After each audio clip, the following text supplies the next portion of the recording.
What's going on, everybody? So here we are at CMA Fest. The craziness of it all. So we're coming to you live. Did you know that? I did not know that. Yeah, well, you're live.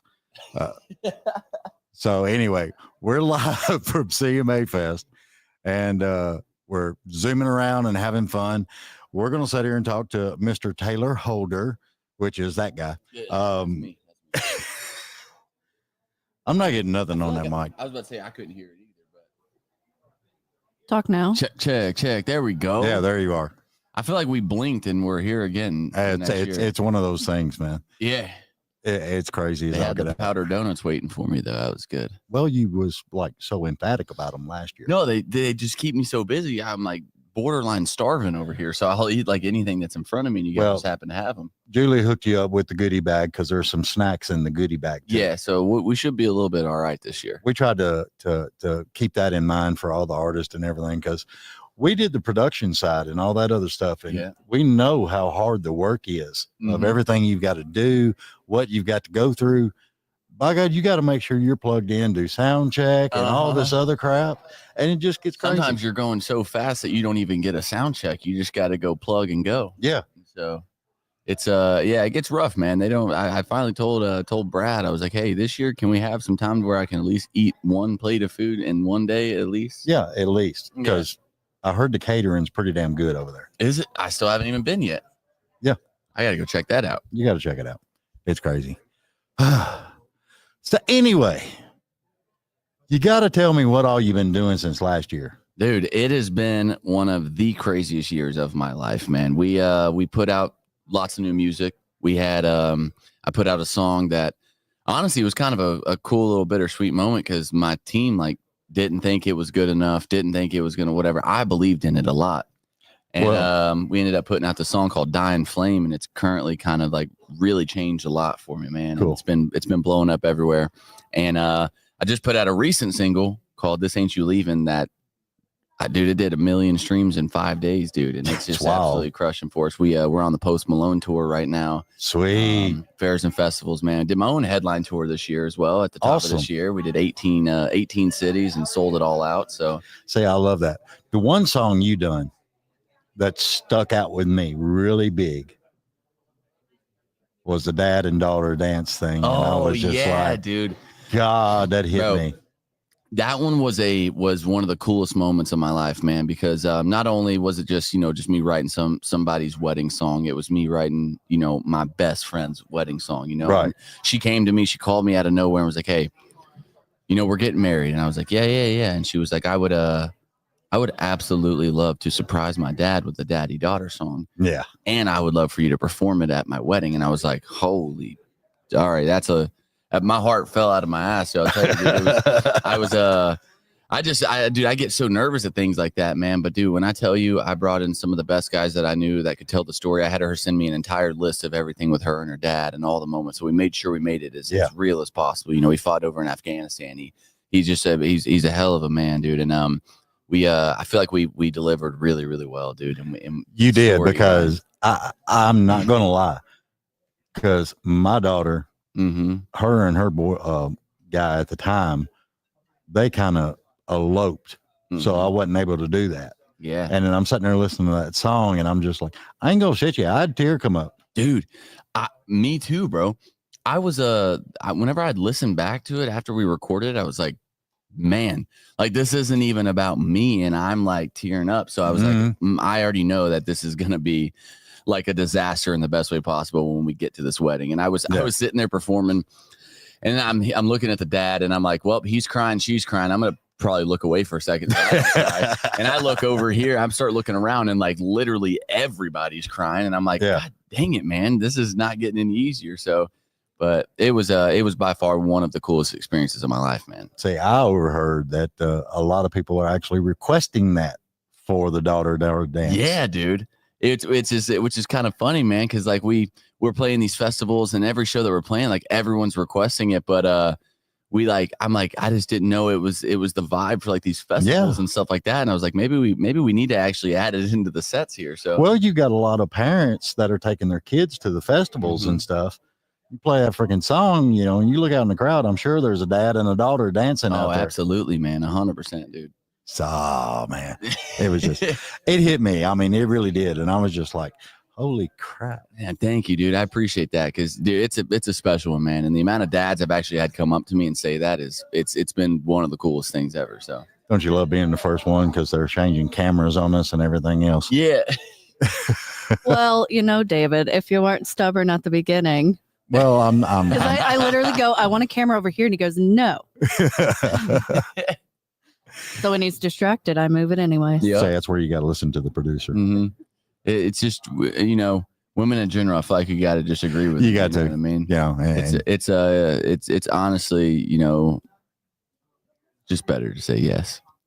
I'm really surprised little dude's hanging out with you and still hanging at you. And he decided to bleach blonde his hair this year. Yeah, I noticed. He's look at him. What is it again? Short shady. Yeah, he's thinking about buzz cutting it too and just having a whole Slim Shady moment, you know. Ain't nothing like it.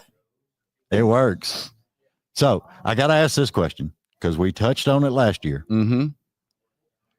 Did you build the ramp to jump over your house? Oh, dude, I didn't yet, man. We didn't. We did build we have the whole moto track there now. So we have the track out there and all that stuff. I didn't know if we had it by the time. I don't think we had it at CMA Fest last year. Because I built it on my birthday in August. Right.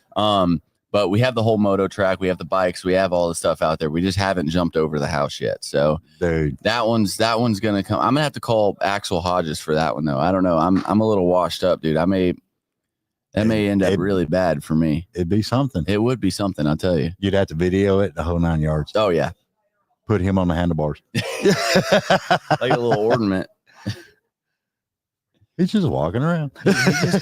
He's just a roamer, dude. I got to put an air tag on his little ass, dude. He'll just be, we'll go into a store and then all of a sudden he's just gone. He's like a little, like the child I've never had. You know what I mean? I got to keep an eye on him, dude, or we'll lose him real quick. Well, it's crazy. It's really easy to just look right over him. You know what I mean? And just.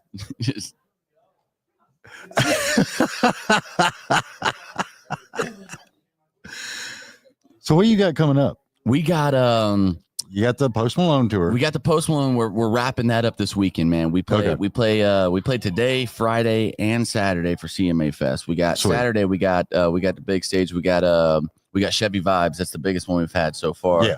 And then we literally right after that show, we turn and burn. We got to drive to Miami. Oh shit. Yeah, we got our last stop with Post out there in Miami, and then we head into just festival season, man. So it's lots of shows, lots of new music. We have a really, really awesome feature coming out. I'm pretty sure next, and I haven't teased it, so I don't even know if I'm allowed to say it yet. But I'll tell you. I don't know. Ask Brad. But all I'm going to say is keep an eye out on the socials because I have something that's probably about to break the internet. Yeah, because that's one thing I do love about the new artists out there and everything else. Y'all are like tagging and videoing and doing all kinds of stuff on the socials. Yeah, dude, we have I'd like to say I'm introducing one of like the most iconic like R&B pop, like hip hop kind of guys to country music, and it's about to be awesome. That's going to be cool as all get out. I can't wait to see that. Yes, sir. It'll be funny as all get out. Oh yeah. He's a funny guy too. If you get to know him and watch him, he's funny. I didn't, with Post, I didn't really like the early stuff that he done, but now that he's doing the country stuff, it's like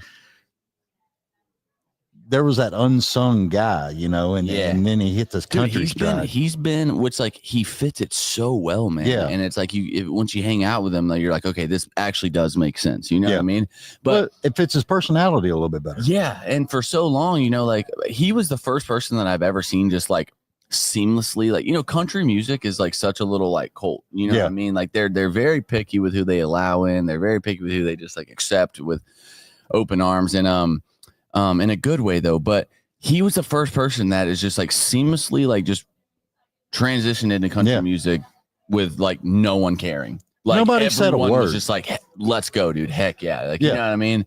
And that was like the coolest thing to see because he is he loves country music more than anything in the world, and that's his roots. I mean, we honestly grew up like within like 30 minutes away from each other in Texas as well. Wow. Yeah, dude. So we're just small town Texas kids. So see, I always thought he was like a Hollywood dude.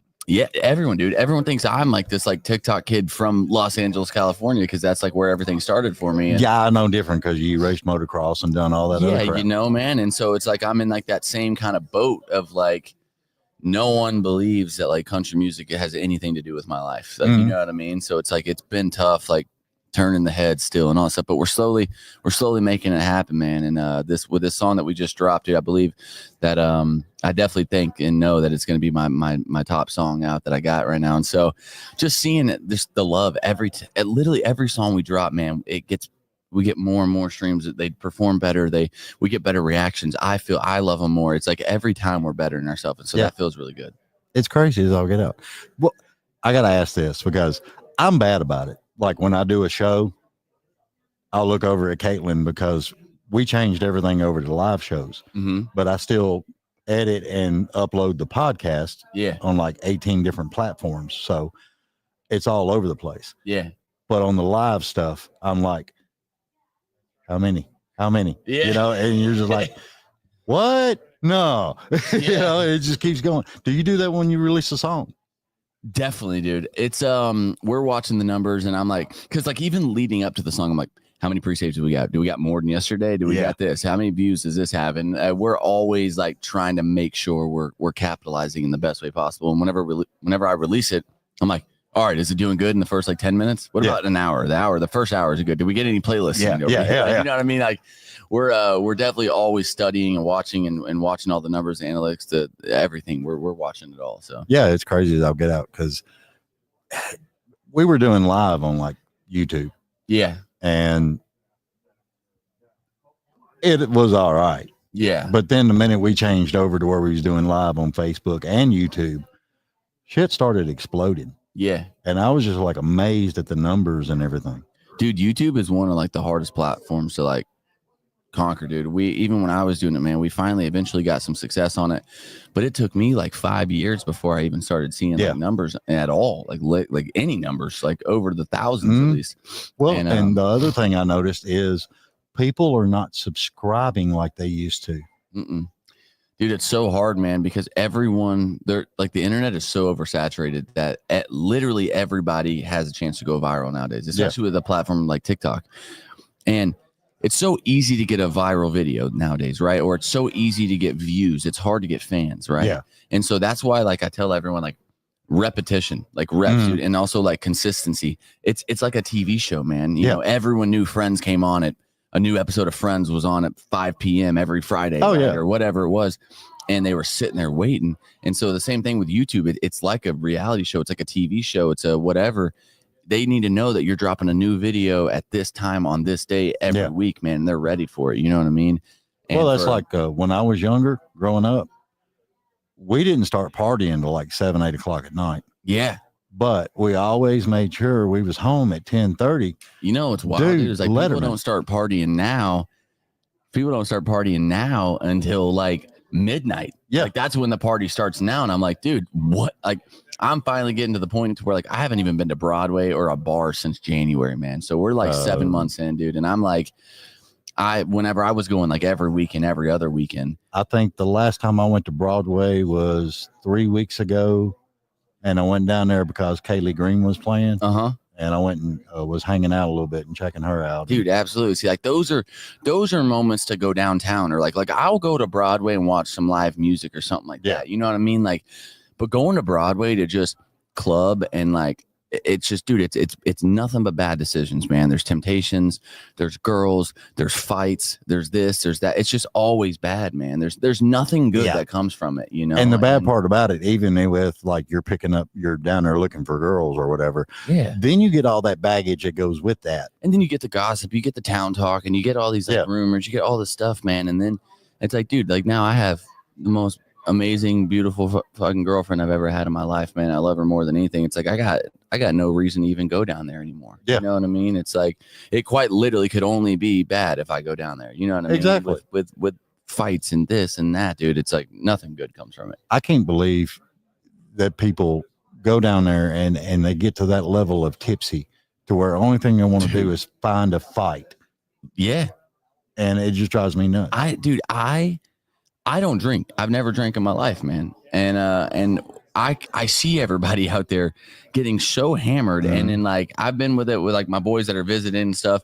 And like the next day they're like throwing up, they're hungover, they're feeling like crap, dude. And the next morning, they're like, all right, let's go again tonight. And I'm like, how? I don't even drink. And I come home and I feel like I got hit by a fucking semi truck the next day. And I was like, I can only imagine if I drank and like partied, like I actually did it to y'all's potential here. Oh, yeah. Well, I mean, here's the weird part. I used to drink.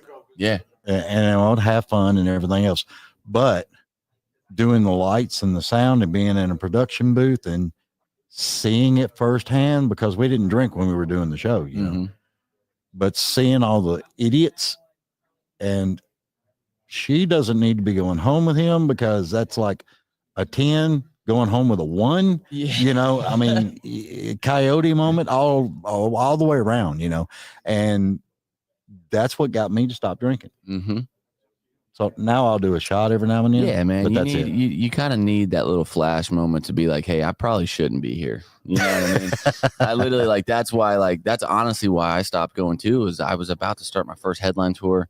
And dude, I got in like a really big fight at Barstool on Broadway, man. Yeah. Ended up getting in a fight with these dudes. And then my friends were involved. And then like the security guards grabbed me, and like I got pissed off because one of them tried to throw me to the ground. So then I was like swinging on like 7 security guards. It was just like dude, it was like actually like just like the worst night that I've ever had on Broadway. Yeah. And keep in mind, I'm sober, dude. I just don't like being like touched and thrown around. Like no one likes that. And after that, I was like, you know what?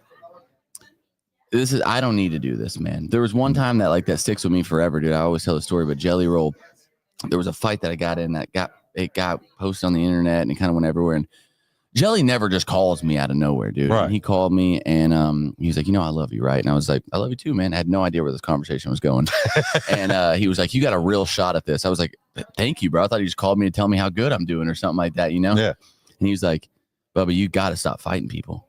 Like I can go to these labels and tell them how amazing you are, but I can't go to all these people and tell them that I promise them you're not going to punch somebody in the face. You know what I mean? Yeah.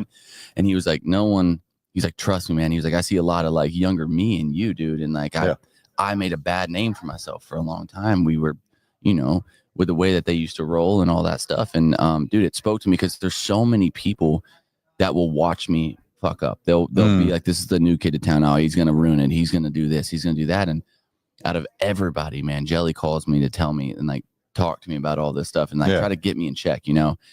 And I had been really good, dude. And then after that night at Barstool in January, I was like, dude, I instantly remembered that phone call. I was like, dude, I need to stop. I need to stop, and I'm not going out. I'm retired, man. I'm retired from Broadway. I'm not doing it again, dude. And But see, I was born and raised here, so I've watched the transformation and the change and everything else. Dude, even in the 3 years I've been here, man, it's so much different. Well, somebody was telling me they were wanting to go to a particular bar, and I had to stop and remember, bar names change down here in 30 days or less. Yeah.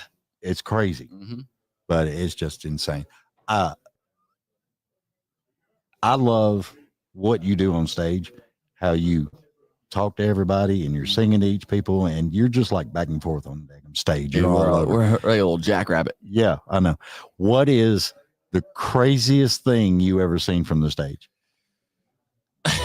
Honestly, it makes people I had think. To tell my girlfriend about it, but honestly, a few months ago, maybe it been a little bit more, but I was playing this festival and you know, people getting on people's shoulders and stuff is like normal and like they're having a good time and whatever. But there was a pair of like 2 girls. I don't know if they were related or just friends or whatever, but they were on top of these dudes' shoulders.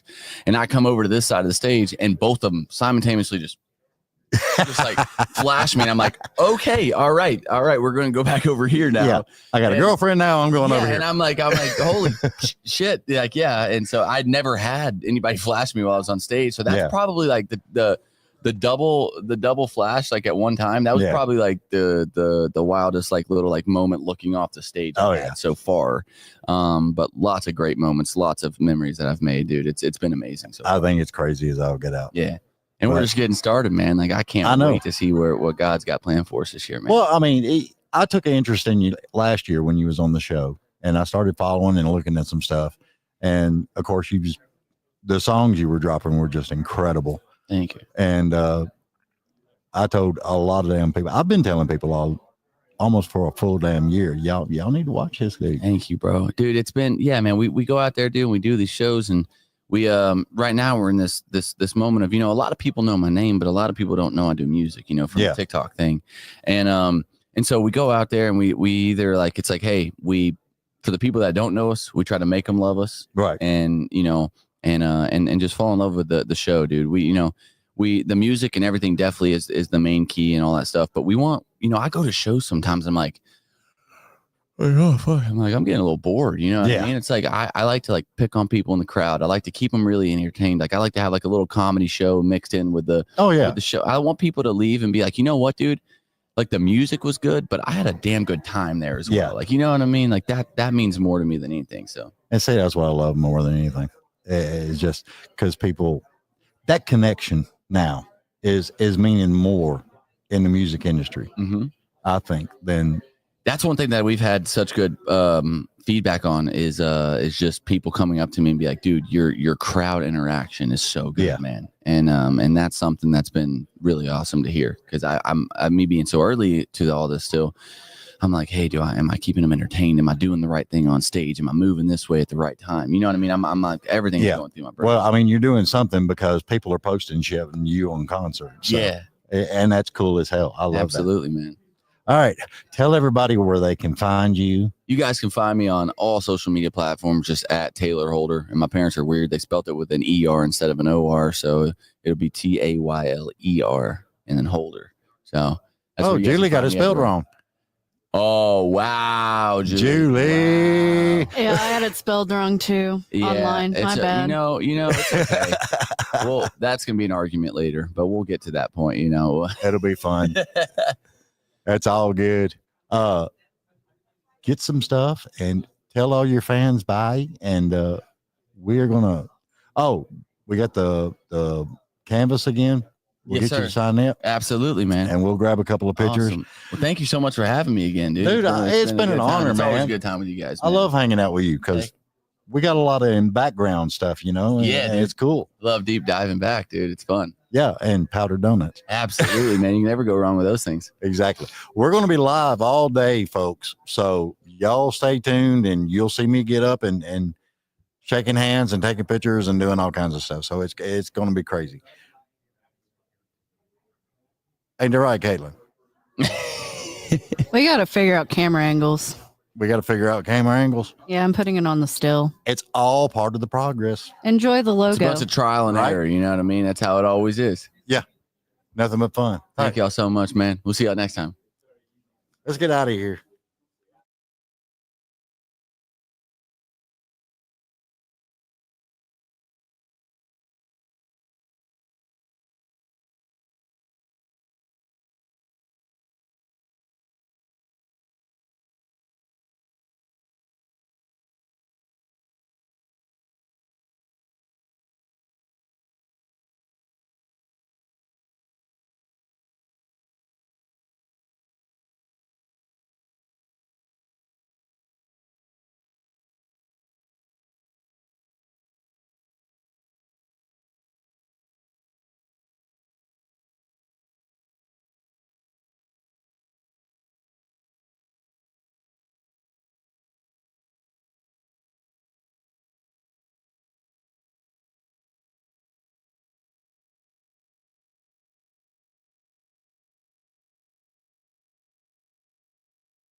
Well, I mean, it however you want to do it. You're back on. You can talk. Yay. Well, I mean, it's small spaces up here.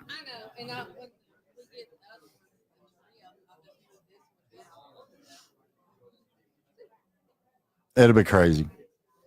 Anyway, since everybody's still watching, hopefully,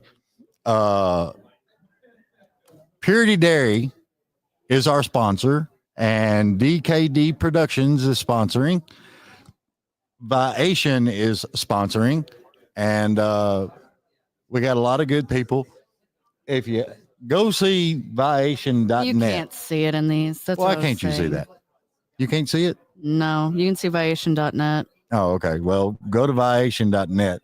It's first day. We're working on camera angles. Yeah, it's nothing but fun around here, people. Did he leave that? You better give it to him. Why am I muted? You're not. Well, why am I real low? I don't know. Weird. Okay, that's better. It's a David error. A David error. It's weird. It's like it's fading in and out. It's Wi-Fi. It shouldn't be affecting the boards. I don't know. I have no clue. You got people watching you though. Who?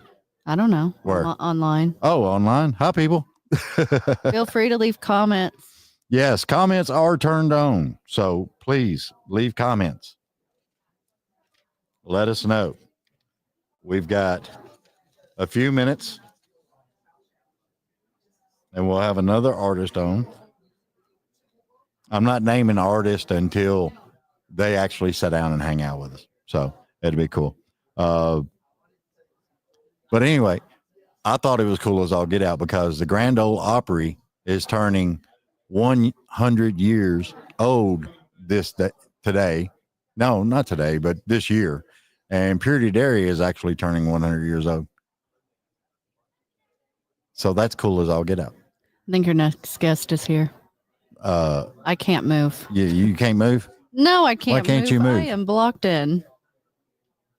Well, just give me a second and we'll see. What's up, dude?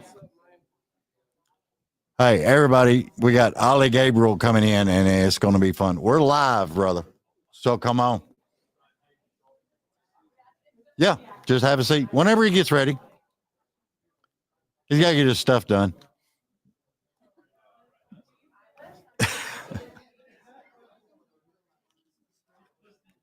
I like a camera, though. I'm good, man. How about you, brother? Fantastic. Have a seat, man.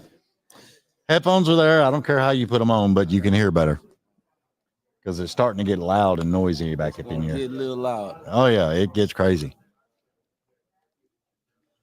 Oh, Lord. Ollie, say hi to everybody because we're live, brother. Hey, what's up, everybody? This is Ollie. I'm happy to be here at CMA Fest with the legend, Mr. David Bradley. Yeah, I don't know about legendary, but infamous maybe. I don't know. There's no telling. Apple, tomato. Yeah, it's one of those. Oh, Lord. So this is your first time on the show, right? This is my first time on the show. But I think it's cool as all get out because you're like multifaceted. I received that. Thank you. You know, writer, producer, performer. What else you got going on? Well, outside of the creatives, I'm a pretty astute entrepreneur. I've got 2 venues opening here in Nashville. Sweet. Aura Lounge, which will be opening in September, and currently open right now, the Corner Wedgwood. So I've heard of it. Yeah. So, you know, I try to just be proof of what's possible, and, you know, God can work in real mysterious ways. So I just want to be an example of that. Yeah. If you can just take him into your heart and press forward. That's every right. Chance. Somebody tells you no, look for an angle to go around the no. That's right. That's right. Don't give up. That's right. Don't give up. They close the door, find a window. Exactly. I'll go through the bathroom and go out that window. I'm good. coming through the sewer. Yeah. But see, that's one thing I liked about, because I wrote this down. Okay. And you posted, I didn't wake up to the average. I didn't wake up to be average. And I love that. I love that whole saying, because that is one thing that has stopped me on various different things in my life. I would hit a roadblock. And instead of figuring out the way around the roadblock, I would just quit. Yeah, I think we've all been there. I've definitely had my times in life with that. And I think the thing that has brought me through that is really boils down to faith. I think when you can lean on your faith, and that's your rock, and you really believe those words, with the faith of a mustard seed, you can move mountains. It didn't say you can move some mountains. It said you move all the mountains. Yeah. And I really just lean on that. And anytime I come up against an obstacle, I remember that, and I just trust that God is bigger than any problem in front of me. Yeah, exactly. So music. Yeah. We got to talk music, bro. We gonna have church right here, David. It don't matter to me. Go tell it on the mountain. Come on now. I'm good. Go tell it. I can do the bass part. Okay. You want to perform later? No. Okay, all right. No, I can introduce people to stage and stuff like that, but when it comes to singing, unless it's in a choir somewhere where I got like 50 other people. Okay, right. You could just hide in it. Yeah, I could hide in it, but I couldn't do the singing on my own. It just stage fright, I guess, maybe. It's possible. I don't know. I get nervous before I ever do one of these shows. Oh, you're great. You got the voice. You got a golden voice. Yeah, but it's what I was born with. So there you go. that's what I think. I've actually had people ask me, they're like, that can't be your voice on the podcast. And I'm like, no, it is. You're not running through some kind of mixer or some kind of processing or something. Nope. You can ask my producer. Right. It's straight me. It's just the way my dad actually, his voice was deeper. Oh, wow. Because when I got old enough and my voice started getting deeper, he would drag me up in the choir, and we had the bass section covered. Okay. You holding it down. Yeah. I mean, we were just nailing the crap out of it. And I loved it. A Little Talk with Jesus, man. I mean, that whole song, I loved it because you had the higher voices, and then you had the bass part, and you had everything else going on. And that's what I loved about it. I love that. Because you can get a chill. Yeah. When the voices hit right and everybody's harmonizing perfectly. Right. Oh my God, you get chills. That's the beauty of music, right? It hits the soul. Yeah. See, I'm getting chills just thinking about it. Come on now. That's what I love about music, because every now and then you have a certain song or something that'll hit you in that way. Right. Because it makes such a difference in the people around you, everything. Yeah. Because I'm a big proponent I hate it when people write songs. They don't cut them. Nobody ever hears them. And they're stuck in the back of a closet. Right. They're just sitting on your hard drive somewhere, huh? Yeah. And I'm one of those guys that are just, that song could have changed somebody's life. Right. No, I love that. I used to hoard a lot of music, and now I'm just, I feel like I realize that the music's not for me. Like, it comes through you, and it's when you kind of detach from the outcome of it being a hit or being a this or getting this award, and you just realize, like, no, God put that on your heart, put it out, because even if it's just one person, like you said, it could change somebody's life. Yeah, because that's enough. I'm a big proponent on.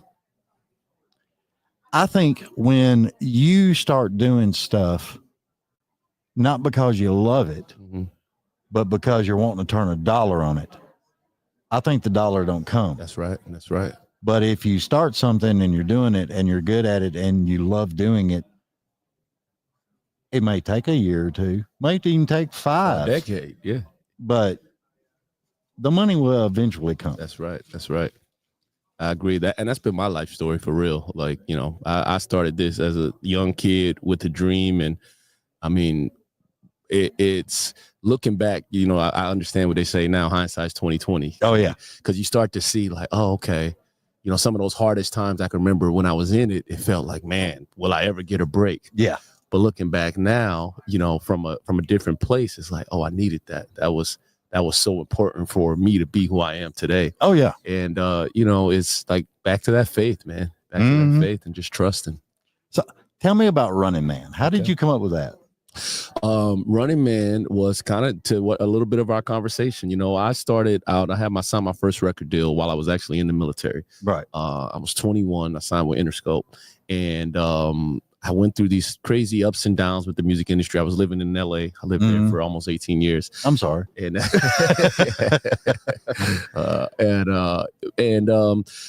wrote Running Man at a time when I was just facing so much rejection. It was one of those moments in my life where I just felt like every door was just, closing, like I couldn't get a break. And I was behind the scenes for a long time making music on film and TV. But it was in my heart. It was like, no, you're supposed to be in the front. You're supposed to be singing your songs. Yeah. And Running Man was the first song I wrote where I wasn't trying to make a hit. Yeah. I wasn't trying to do what I thought was popular or what I thought the labels would want and stuff like that. It was kind of like, you know what, forget it. I want to write a song and sing the way I sang when I was a little boy in church. Yeah. That's why it's real soulful, because for years before that, I was making a lot of pop music and stuff. And I remember like A&Rs and people that were like, you're singing too much. It's like soul. Like they were like that sound, because it wasn't in. People were just singing really sonically good songs, but there was no feeling, no heart in it. And I was like, and I just told my story, and it's like, feet don't fail me. I was born without no shoes, and the song was really at that time, it was my motivation to keep going. Yeah. See, that's one thing that I've actually said a couple of times. I hate it when people don't live the song. When you live it and you can actually write it, it comes across so much better. Yeah, it's different. It's a different thing. And you can tell that in the artist. I do a lot of mentorship with artists and stuff too as well. And I'm an advocate for that. I'm like, you can tell when an artist is the song. Yeah. And they've lived it. Yeah. It's different than, me giving you an artist and you might be the look and the face, but I could tell when you ain't lived them words. Yeah. Or you don't got the experience, the depth in it. Yeah. I mean, everybody's danced in front of the headlights, right? Drunk. And I want to hear all the other stuff, Right. Tell me more about what's going on with this in your life. And I would rather hear that, because it goes back to when we were younger, hanging out with friends and everybody, somebody's leaning on you and telling you something that's going on with their life and everything. Yeah. They could write it way better than anybody else could. Yeah. Yeah. And it connects to the soul. I mean, that's what music's for, right? It's like for us to connect with each other and to make our experience easier by people being authentic and truthful about their experience. And I think, that's what one of the things I feel like sets me apart in this stage of music in the industry, because, when you listen to my music and, I can guarantee you, look, whether you like it or not, but it's going to be authentic. Yeah. I'm not, it's my lived story. I've lived enough at this point. And I got a lot to say. Yeah. Well, that's what I liked about Running Man. I was listening to it and I was just like, he's lived this. Yeah. I was in a lot. And the funny thing about music is at that time I was in so much frustration that so the song was written from a place of frustration, but also hope. But it's so funny how even as a songwriter and producer, how a song's meaning can change for you as you grow. Yeah. Because for me now, I wrote that song, that was 2013 when I wrote the song. It became a hit in Europe in 2016. Wow. So here we are, 15 years after I first penned the song, and the song means so much. It's something completely different for me now. And what's funny is when you hit YouTube and put your name in, it's the first song that pulls up. Yeah. It is crazy. Yeah, it was my first big success as a solo artist. I went top 10 in Europe, so it gave me an opportunity. It was the first time I felt like I'd achieved my dream. Awesome. I love it. Brother, tell everybody where they can find you. You can find me, Ollie Gabriel, on Instagram at Ollie Gabriel, on Facebook, Ollie Gabriel Official. And you can also go to my website, join my community. I'm a big fan. I want to connect with my fans. I want them to come into my world. There's so much more than music that I bring to the world. So come to olliegabriel.com, OLLIE Gabriel.com, and join me there. And you'll get a lot of cool music, mastery, and more. I just want to talk and build a relationship with the people that love me. And for everybody else out there, check out Running Man. It is a good song. But if you want a good laugh, You got to check out the Ric Flair song. That is hilarious. Thank you. It is awesome. Ho! Ollie, I appreciate you being on, brother. Thank you so much. And Julie's got some swag for you and some other stuff. And please sign my little canvas over there. I sure will. Because when we get to the studio, I'm putting all those autographs and everything in front of the studio because I think it means more. Yeah. Well, I look forward to seeing you again around here. Thank you, Mr. David. Yes, sir. Appreciate you, God brother. Bless. Yay! Oh, watch cables. We need a cable manager.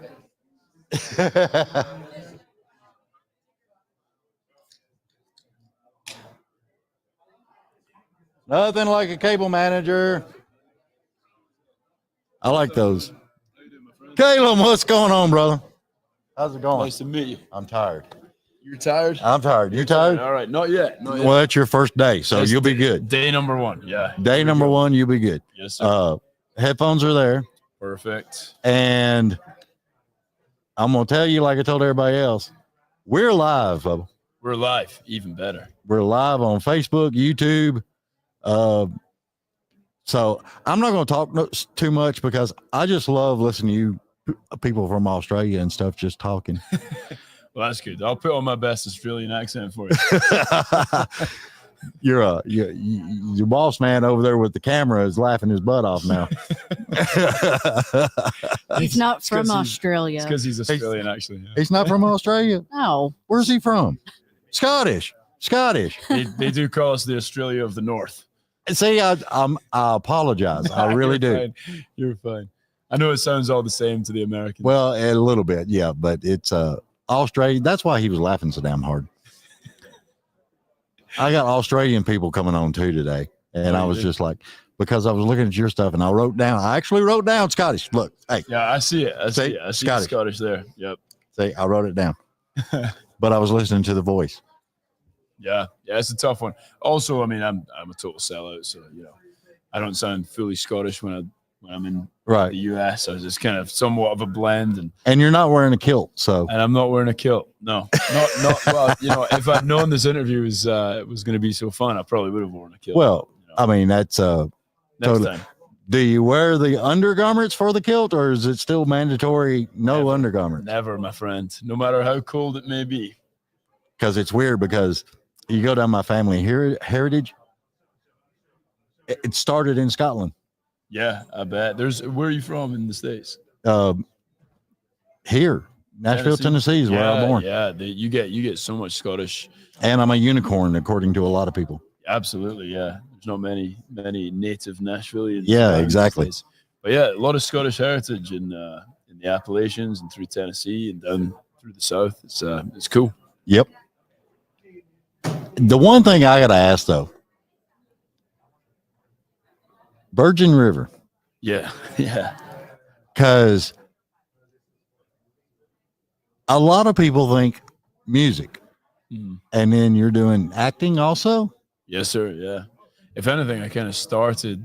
Music was always a hobby, but I kind of started professionally acting a little bit earlier than I started music. Virgin River, great show. Even better that I got to release a song that we did for season 6 as well. So I kind of got to tie in music and acting together. I love that show. I like acting. It's definitely a good creative outlet, but my heart's in music mostly. I think with music you just have a little bit more control. I think with the acting stuff, I'd like to progress that maybe one day into more of a directorial role. But for now, it's amazing, and especially for a show like Virgin River, it helps out when you're doing music videos. Absolutely, yeah. Because some artists, when they do a music video, they don't know what they're doing. Freeze. They get all stiff and Yep. Yeah. I don't mind being on a video camera. Sometimes still photography gets me. When you gotta pose, you gotta be still. Yeah, that's what gets me. Live cameras are. I'm kind of used to it now. The acting stuff. It still drives me nuts. Yeah. Because how many years in are we? This is my 3rd year. 3rd year. All right. So we're getting. But I did a lot of music, running the boards, running the lights. I got you. Doing all that stuff. And then people talked me into doing this. And I was just like, okay, I guess I'll do it. I tried it. Yeah. And here we are today. And people, it's blowing up. It's crazy. That's congratulations, man. That's a good success story. Well, yeah. And that's what, especially in Music City, you got a lot of competition here. Dude, this is like the most competitive city ever. Oh, I bet. In the music world, especially. I mean, we get it as artists, you know, we're friends with everyone. It's a small circle, but there's also, you know, there's a lot of people trying to do the same thing that you're doing. Oh yeah. Well, that's the running joke in Nashville. If you ever need a guitar player, just open the front door and yell. Yeah. You'll have 5 show up. Yeah. Throw a dart in any direction, you'll hit one. Because you never know. You could go to a barbecue and where'd that acoustic guitar come from? You know, and they're playing and all this stuff is going on. Is it that way over in Scotland? You know, we have a song culture, a singing culture. Definitely when people get drunk, you know, they start singing. Well, yeah, and fighting. And singing and fighting usually at the same time as well.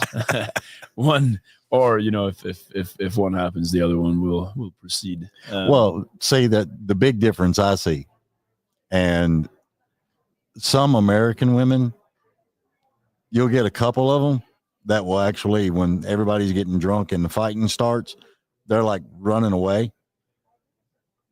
But I think, from what I understand, over in Scotland and Australia and several other places, those women start the shit. Oh yeah. Your sister will jump in for you. Yeah. And I think it's hilarious. Oh yeah. Some tough women over there. Yeah, they're not a scared culture. Yeah, is you know, not scared of a fight, but yeah, huge singing culture. And you know, if anything, you know, was the roots of country music was that kind of the folk music from Scotland and Ireland. And yeah, they moved to Appalachia and yeah, that was the beginning of country music. And I forget, what was your first question? Do people sing? I mean, sports games. Have you ever heard a soccer crowd sing a song? A football crowd. Amazing. These people they're violent in the streets before and after the game, but when they get to the stadium, they sing the most beautiful songs you've ever heard, and it's crazy. Big singing culture, though. Yeah, that's driving me nuts, Caitlin. What? How it's going up and down in the audio? I hear nothing. I'm sorry, Caitlin. I got you. You hear it, don't I can you? hear it. Yeah, I can like hear my and voice. That's so I don't know, but it's not what I'm hearing. That's weird. That's because she's better than me.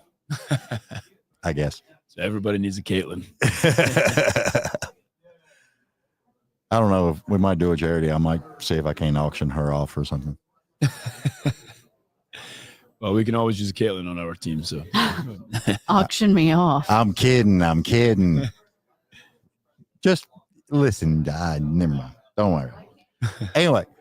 I can't hear what you're hearing. I know. Hear what's live. Well, Caitlin can. It's like fading up and down. It's weird. Maybe it's whatever I'm doing over here. Yeah, it's something over there. It's got to be. Is it when I'm speaking? I don't mind it. Callum did it. It was me. It's his fault. It was. On purpose as well. It was totally on purpose. Oh, Lord. So anyway, where was we at? Oh, yeah. Cold beer cold. Cold beer cold. Dude, that thing is like taking off. Yeah, I'm hoping so. It's so far so good. We did you know, we put a lot of effort into the pre-release. Yeah. You know, and we got it out there. People seem to be enjoying it. And the only thing that you can hope when you put music out is that other people enjoy it as well. Well, you know, you can put out as much as you want for your friends and family to enjoy, but when strangers are enjoying your music, it's a cool feeling. And I think, you know, it's over 1 million streams and hopefully still growing. And it's part of my new EP, which comes out July 25th. So sweet. I'm really excited about it. I hope it does as good as Tamed by Tennessee. Hey, me too, my friend. Dude, I was like, holy crap. Yeah. That was another one that the beauty of social media, you know, we complain about it all the time because it's kind of what you have to use now to get music out there. But when it works, it really works. Oh, yeah. It pushes a lot of people to your music. So it worked on that one. It sure did. Yeah. And so we just do the same thing with every song. We just try and work out ways to. I think one of my questions for today is something that I find fascinating. When my views are real good and all that stuff, I'm hoovering, watching, seeing what it's going to do. Have you done that with any of your music? When you say hoovering, what do you mean? Like watching it. You're watching it? Yeah, like oh crap, it hit 1 million. Oh crap.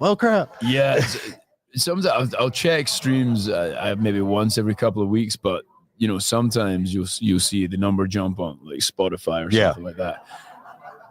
So I'll jump over to Spotify for artists, and I'm like, holy moly, that was like 30,000 last night or something like that. And that's a cool feeling when you can see it on a little sheet of paper, and each one of those views represents a real person. That's is a cool thing. I love it because of the way it's all done, and it gives me a sense of people are appreciating it. Yeah. That's all you can hope for, really, right? It's just that you're putting out artwork that people can enjoy, and that's a good feeling. And if you can work out a way to make a living doing that, then you're golden.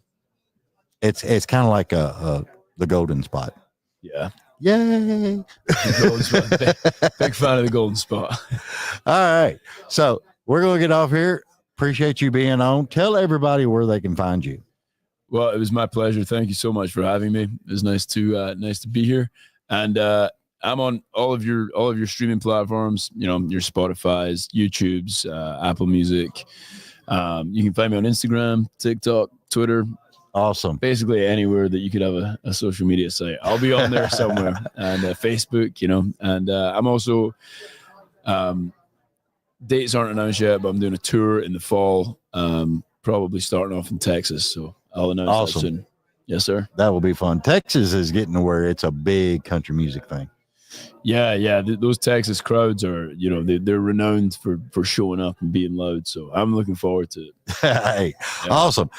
Everybody, stick around. We're doing live all day. And Callum, am I saying it right? Callum? Callum, yes, sir. I'm just making sure. I told him that too. Yeah, she told me that. I think she ran Sound for You at Whiskey Jam or something like that before. Winners and Losers. Yeah. Yeah, I got a good one. So. You did. Yeah, one of the best. One of the best. Well, thank you. Nice. Awesome. All right. I appreciate it, man. I appreciate you being on. David, pleasure, my friend. Have a good one, All righty. Take care. Woo. Yeehaw. Cheers. Sign my canvas over there, and she's got goodie bags too.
All right. So anyway, we're hanging out and doing what we got to do.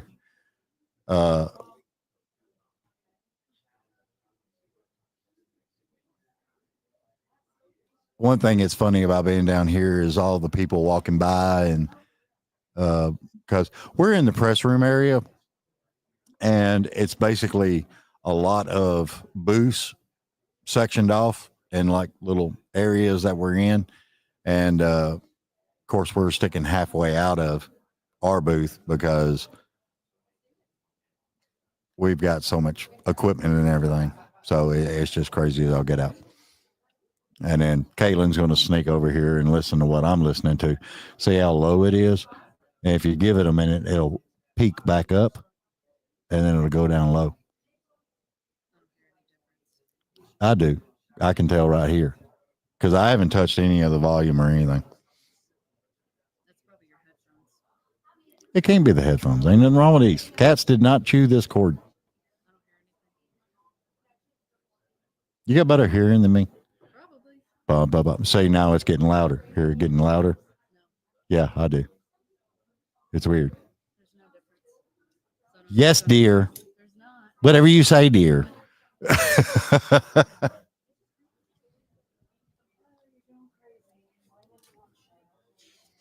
I'm always going crazy. What? People are talking about me. I can't hear nothing.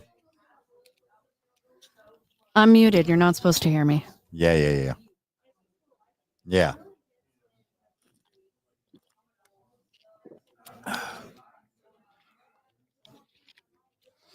La la la la la la la la. So anyway, everybody please remember while you're watching the Facebook Live and YouTube Live, you can leave a comment. George says hi, and Susan Saxon says, does David ever wear a kilt? No, David does never, ever wear a kilt. I'm not wearing a kilt. Why not? Because I don't think I'd look cute in it. I don't think I would look cute at all. And around here, it gets cool sometimes. So, I mean, it'd be like an underdraft or something. I don't know.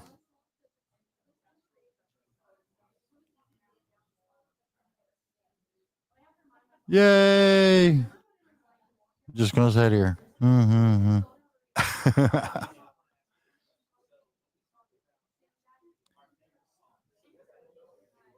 You can't. You'd have to redo it.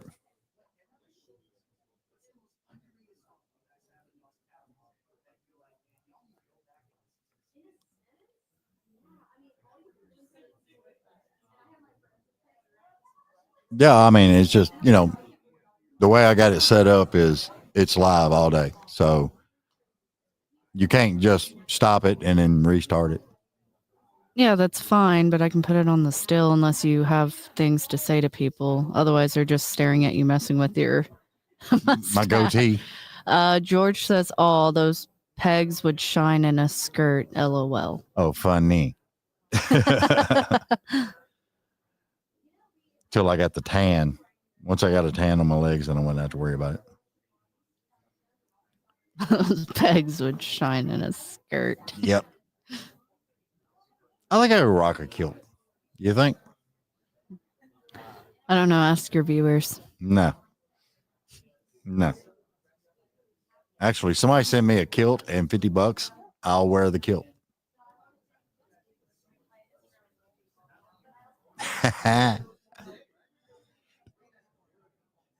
That would be funny. La, da, da, da. I don't know why this is doing that. But, it's not doing it on my end. But that's because you're plugged into the board. Well, yeah, but I hear what they're hearing. Oh, yeah. It's nothing but fun. I like her. She's a lot of fun. Oh, by the way, we're live, so jump in and say hi. She helped us out so much last year. The David Bradley show is one of my favorite shows here at CMA Fest. I appreciate it. Absolutely. If y'all need anything, let us know. Okay. We'll do it. And I appreciate the heck out of you because she took care of us so good last year and this year too. So yay. George said legs only. Sanders would love. I can't say that word. Callum? No. Colonial Sanders. Oh, Colonel Sanders. Colonel Sanders. Yeah, Colonel Sanders. Words are hard. That's why I push buttons. That's why when I'm writing something or doing something, I always refer to my friend Cody Kerr. He is like a wordsmith. You can tell him what a situation is or what you're wanting him to write. Give him about 5-10 minutes and he'll write it. And it sounds so elegant and so good. It's crazy as I get up. I like this monitor being here. Do you? Because you can't see me. Ah. Yeah, if I'd bought a laptop, then you would have been visible. Fair. It would have been funny.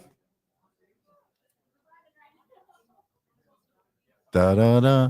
And in case y'all were hearing all the noise and everything, it's because this is one big, huge room, and you have so many freaking artists. Yay! Doing interviews with each different stations and everything else that's going on, and it's cool as all get up. So y'all keep viewing and give me just a second because I'm gonna go eat my Slim Jim. Caitlin can put up the David Bradley show thing. Yay! We'll be right back. Oh.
Go ahead and kick it off.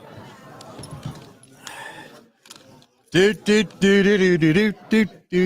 No video, just audio. No, video too, babe. Okay. Everything. You need to fix your hair, makeup, or anything? I'm good. You look fabulous, darling. Fabulous. As long as I'm sitting up straight, huh?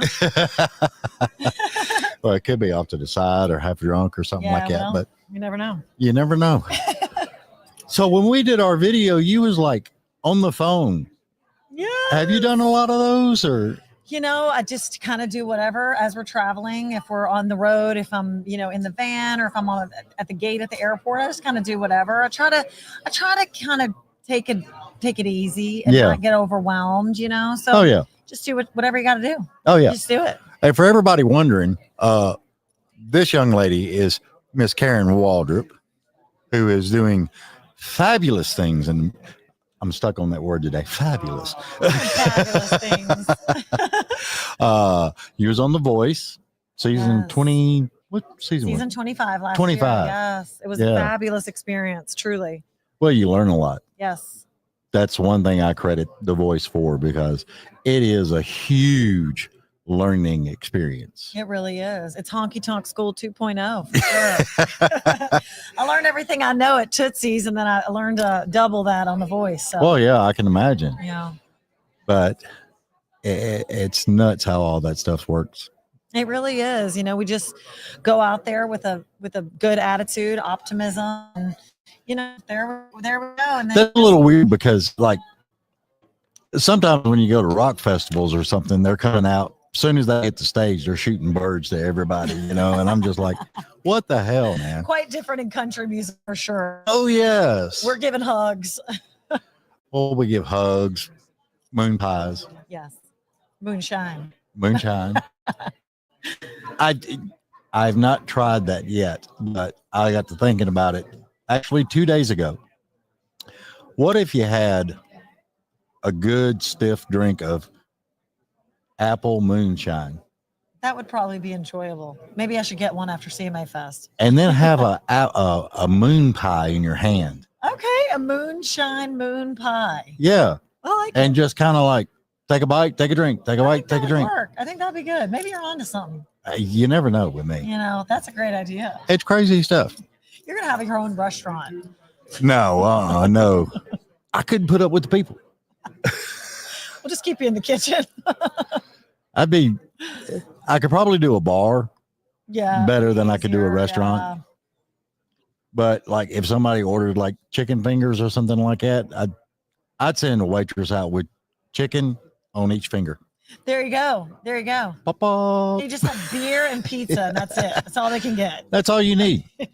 It's pretty neat how all that stuff comes together. Just comes full circle. What do you got going on? So I just dropped a new song called Blue Cowboy Boots. I know. And I'm just like, I ain't going to lie. It got me thinking, do I need a pair of blue cowboy boots? You do. Everybody needs a pair this summer. Okay. Everybody's going to be rocking the blue cowboy boots. The whole idea of the song is that, the blue cowboy boots are a symbolism for like putting on the blue boots and not being blue anymore, being happy. So it's like taking the bad day and making it better. And the blue cowboy boots are kind of the freedom, the vessel to do that. And so really the song's really about having a good time. Yeah. And I've never really thought about the blue boots until you come out with that song. And I was listening to it and I was like, and then I caught myself a couple hours later. Okay. Looking up blue boots on my phone. Come on. And I just made a co-brand with a new boot partner called Wet Kiss.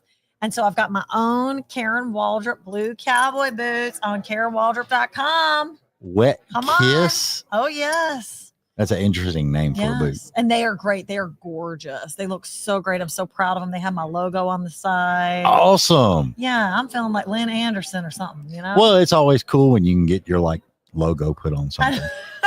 Yes. It's like pardon me, everybody. It's the horse's shit when you get the freaking logo on there. It is. And the song's a shit kicking time. So, Yeah. There's that. That's what I love. You said it first. Well, I mean, that's one thing I really liked about you when I was looking through your stuff and I seen all the voice and the stuff on YouTube that was posted and everything. You're probably one of the more realist persons that I've seen on The Voice. Thank you. And you come across as I'm the girl that lives next door. Oh, thank you. What a compliment. You know, that's awesome, man. That's what it's really all about. Yeah. Because there's so many people that I hate the pretentious stuff. Yeah, me too. I can't stand it. And it's like, oh, I'm famous. You can't touch me now. Yeah, no, we don't do all that. Yeah, I know. That ain't us. You're calling people hanging out behind the house going, hey, what's up? Yeah. And, and it's speaking of social media, that's something that my late mother-in-law actually helped me with. She said that there was a time I went live on Facebook and I was talking about these Cooler Ranch Dorito chips and how much I like them, whatever. And she was so Southern. And she says, she used to call me Miss Karen. She said, Miss Karen, now that's why everybody likes you, because you did that video with those Dorito chips and people like that stuff. And you got to do that. So ever since then, I don't create anything. I just show the real happenings. Yeah. So even last night, I did a little Instagram story of us loading out the drum kit, in the chaos, Well, that's the one thing that bothers me because especially in podcasting and stuff, there's like scripts, there's this, there's that, you got to act a certain way. And when I created all this, I'm like, no, we're unscripted and we're raw. We're just live. It's more fun. Yep. You can have better conversations. True. You know, and you're so laid back that's probably yeah, I don't give a shit. That's probably easy for you, let's face it. Well, I mean, that's one of the things I tell people. If you want to talk about midget wrestling, we'll talk about midget wrestling. Hey, whatever is on your whatever, because it's your show. Totally. Absolutely. I feel that. And it's crazy. I feel that. It's nuts. Where was you at? So we were just at Heartland, and then last night we were at Studio 154 up on the rooftop. Yeah. And so we kicked it off overlooking the river, watched the sun go down. Oh, it was so cool. We had drone going on. I mean, it was like we were overlooking the river with the riverfront stage, and it was just such a blessing. And to be downtown in the heart of everything, staying at the Studio 154, they were incredible to us, treated us like stars, stocked our refrigerator with waters and the band's favorite energy drinks. And they were just so good to us. They really were. So that was a good way to kick it off. So we're feeling good this morning and already kind of met a lot of people and already kind of just kicking it. And it gets crazy as all get out. So do me a favor. Tell everybody where they can find you. Well, the best place to find us is KarenWaldrup.com. Everything's rooted from there. So you can find our Spotify from there. You can find our Facebook from there. You can kind of find what you need from there. But I like KarenWaldrup.com because it just kind of keeps it all centralized. All right, cool. I'm going to bug the crap out of Scott because I want to get you in the studio and have more fun. Let's do it. Because some moon pies. Hey, dude, I'm telling you, you never know where to find them. I think they still sell them in certain stores around my area because I'm up in Portland, Tennessee. Oh, I already know that they sell them in the Hendersonville Kroger because my husband just bought some last week. Yeah. So I know where to find them. Because that's what we're looking at, different places. Because we're actually going to move the studio out of my house and bring it down either to Nashville or Hendersonville, one of those places. All right. Yeah, there you go. Because there's a lot of y'all that live in freaking Hendersonville. Well, it's the lake life. I enjoy the lake life. I enjoy being able to just, sometimes when I'm having a tough day, I'll literally just drive out to the lake, sit on a park bench, watch the sun go down. Yeah, chase ducks. It's a nice, chase ducks, feed them. I like to feed them. Do me a favor. We got the canvas over there and we got y'all some gift bags. Scott needs a gift bag. We need gift bags. Yeah, definitely need the gift bags. Tell everybody bye. Thanks so much for having me. Bye. See y'all later. Give me just a minute and we're going to have some kind of crazy trio band, I believe it is. Up next. Up next, I believe. Appreciate you very much. Can't wait to see you.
Kick me back on. Are we on?